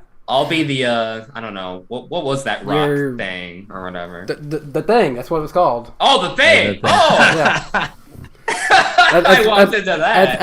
That's literally what it's called. The That's thing. what it was called. Wow. What was I that don't know rock the thing fantastic. called? Oh, I don't know the thing. Fantastic Four. Yeah, Who's left? it's you'd be the main guy. I forget what his name is. But Mr. Fantastic. Yes, Mr. Fantastic. He's stripped. Oh, there you go. I wanted to say Mr. Incredible. Like, no, it's definitely not that. Yeah. Basically, though. Basically. Napa Racing Fan 927 coming up $2. Appreciate that. Please have an NWP pre-race show to replace Fox's. I wish. I can't say we'd be that great for that long before the We'd race. be better. We'd be better, probably. The best TV cringe to me is always Mikey dumping Taco Bell onto Denny Hamilton. Oh, Yeah, yeah. you That can't was beat one. that. How about a taco? And then You didn't want slap taco? it over the place. That's worth at least 10 pounds of downforce. Oh, also, Eric, stop blocking my beautiful face, by the way. Oh, my bad. Thank you. Oh gosh, we got a fight over here. Fat Dad coming in at $4.99. Who has had the best racing and finishes so far, F1 or NASCAR? Also, biggest surprise in both. Biggest surprise, honestly, Chastain. Just no one expected him to be this good after his run with the 42. The biggest surprise in F1 is Kevin Magnussen. I did not expect Haas to even get multiple points this year, but they have. So, hey, the speed's back. As far as best racing and finishes, I mean, it's been kind of hard to beat NASCAR so far this year. I gotta be honest. It has, yeah. I mean, like IndyCar F1, they have Texas. Good thing. Oh yeah, IndyCar Texas was good though. That was really good. Yeah. Mean Coast? Okay, that's interesting. Mean Coast coming up $1.99. Appreciate that. Any NASCAR shops in Daytona you would recommend? Check the flea market by the Speedway. There are some vendors that actually sell there year round. Get there before 2 o'clock because they close in the afternoon. Yes. And there is a diecast store. I forget the name of it. It's NASCAR something. I don't remember the name of it. But I've heard a lot of things that they are very overpriced for what they're selling. So that wouldn't recommend that one. MVR owner coming up $2. Appreciate you doing the mod work for us here on the podcast. Danny will hit rock bottom faster than Dwayne Johnson. Oh, the rock bottom WrestleMania. Oh, yeah. A good one. Good one. Yeah. JD Land didn't say anything but gave $5. So, hey, appreciate the donation there, JD Land. Turnpike coming at $1.99. Appreciate that. Spending $2 to call Eric a silly goose. Part 2. Silly goose. And then I think we got one last super chat, and then there's a few new Danny B Superfan members. I wanted to go give a thanks to them real quick. Groovy Goose gave another $1.99 and said, Jeff, spend a UFO. Just reach up. It's above you. I just did it. Ah, Yep. So there you there I it was is. on it. There it is. There you go, right there. Jeff spun his UFO. I had the exact same one out in the living room. Yep. Yep. And then, real quick here, this will only take a second. We did have a few new members. PTM Billy rejoined the DannyB Superfans. Appreciate that, Billy. And then MVR owner also joined up with the DannyB Superfans. Appreciate you guys becoming members tonight. That does help support the channel, so we really do appreciate that. And hey, for now, that is all from us tonight. I think one last super chat. Kylito Newt 28 coming in there last second. $1.99. IGN is stupid. Cars and Cars 3 are awesome. Did you guys hear about this list that they put out? I saw it. I saw it. The shame that they gave the Cars series. Yeah. If you want to talk bad about Cars 2, go ahead. But they had Cars 3 worse than Cars 2. How? Jeff, if you didn't see this list, they ranked all the Pixar movies. They had Cars at like number 20, and at the bottom 2, they had Cars 2 and then Cars 3. Look, I'm a Pixar snob. Brave wasn't that good. Nobody even saw the dinosaur movie. How Cars is not ahead of those at the very least? That is weird. It should be at least top 10. So should I give I saw one? the film theory on Cars. That was amazing. When having their big brains inside the car. So Should I give one hot take about the Pixar movies really quick? go ahead. And I got something to say. Ratatouille's overrated. Yeah. Yes, it is. Yes, it is. What? And I'm with Jared on this Incredibles one. and Toy Story 2 are the best. Damn, Eric left, bro. He really left. Oh, we have his Darian's face. He walked out the door. Yeah, you got both of me. Oh, That face is how Eric feels right now. Yep, that's how he feels. Oh, yeah, that's all definitely. you have to do. But Danny, you were gonna say something. Yeah, I was gonna say, hey, speaking of Cars, since we got 340 people watching, only 185 likes. Come on, guys, you gotta lick that like button a little bit more. Come on. Oh, here, I'll do it too. Yeah. There you go. Yeah, there I we added go. To the noise. That like So button. 300 some people of you watching, so you get the exclusive live announcement here. I've announced it already, but Friday for special April 1st celebration, we're gonna have the rise and fall of Rusty's Racing. Tune into that one on DannyBTalks. It's gonna be great. We break. Oh my gosh, Eric broke his headphones. That's what happened to mine. Jared, you're not alone. Jared, you're not alone. Yeah, I got a new one too. Bro, he raged to that Pixar comment and he broke his head. Oh yeah. Let's just finish the show. Let's just finish. Okay. But yeah, hey, I knew what I was doing. Rusty's Racing, Rise and Fall, coming to the channel this Friday. 3 of these guys minus Jeff helped me with this one. It's going to be hopefully pretty good. I'm trying my best to work around copyright stuff. Hopefully we won't have any issues on that. We'll see. I might have to re-upload it a time or two if I need to. But it'll be coming out. And out of all the Cars movies, this thing was 6 pages long for my script for it. And Cars 2 got 3 paragraphs. That was it. Damn. That is how little it contributed to the racing history of Rusty's Racing. Yeah. Just briefly mention it for a moment and then just move on. Yes. But hey, next week, guys, we will be on the Icebergs channel. Mm-hmm. We'll go over all the events that happen at Richmond. Jarrett, anything you got to say to us before that episode next week? Tune in. It's going to be fun. Mm-hmm. All right. And hey, if you guys aren't already subscribed to Jeff, I'll be surprised, honestly. He's got great content going on over there. Check out the 5PD series. Check out the American Truck Simulator series. Check out the Flight Simulator series. He's got all kinds of good stuff. You're going to find anything you're interested in gaming-wise. It's probably going to be over there on Jeff's channel. Jeff, where can people find you and anything you want to plug before you get off here tonight with us? Yeah, just my name here on YouTube, and then I stream on Twitch Monday through Friday in the evening time, and we do a iRacing League, the OCRP iRacing League, or it's a Cup series now, going to be moving that way, but that's going to be on Thursdays at 9 p.m. I love the picture, Eric, by the way. I love that. He is. You know how salty I get with the Bowman shame on here? That's how Eric feels about Ratatouille right now. Yeah, actually, and I freaking love Ratatouille too, Eric. So I'm with you, Eric. And thanks for being on tonight, Jeff. No, we really appreciate you. Yeah, absolutely. Two hours with us and the chat here. This is awesome. We really appreciate this. We know you could be doing anything on a Wednesday night, and you chose to hang out with us, so we appreciate that. Yep, right whenever I'm done with you guys, I'm jumping on Twitch and going live myself. So. Well, nice. Go watch him. Let the fun continue, guys. Go check out Jeff Favignano on Twitch. Until next time, thanks for watching. We'll see you next time. Bye, guys. Goodbye.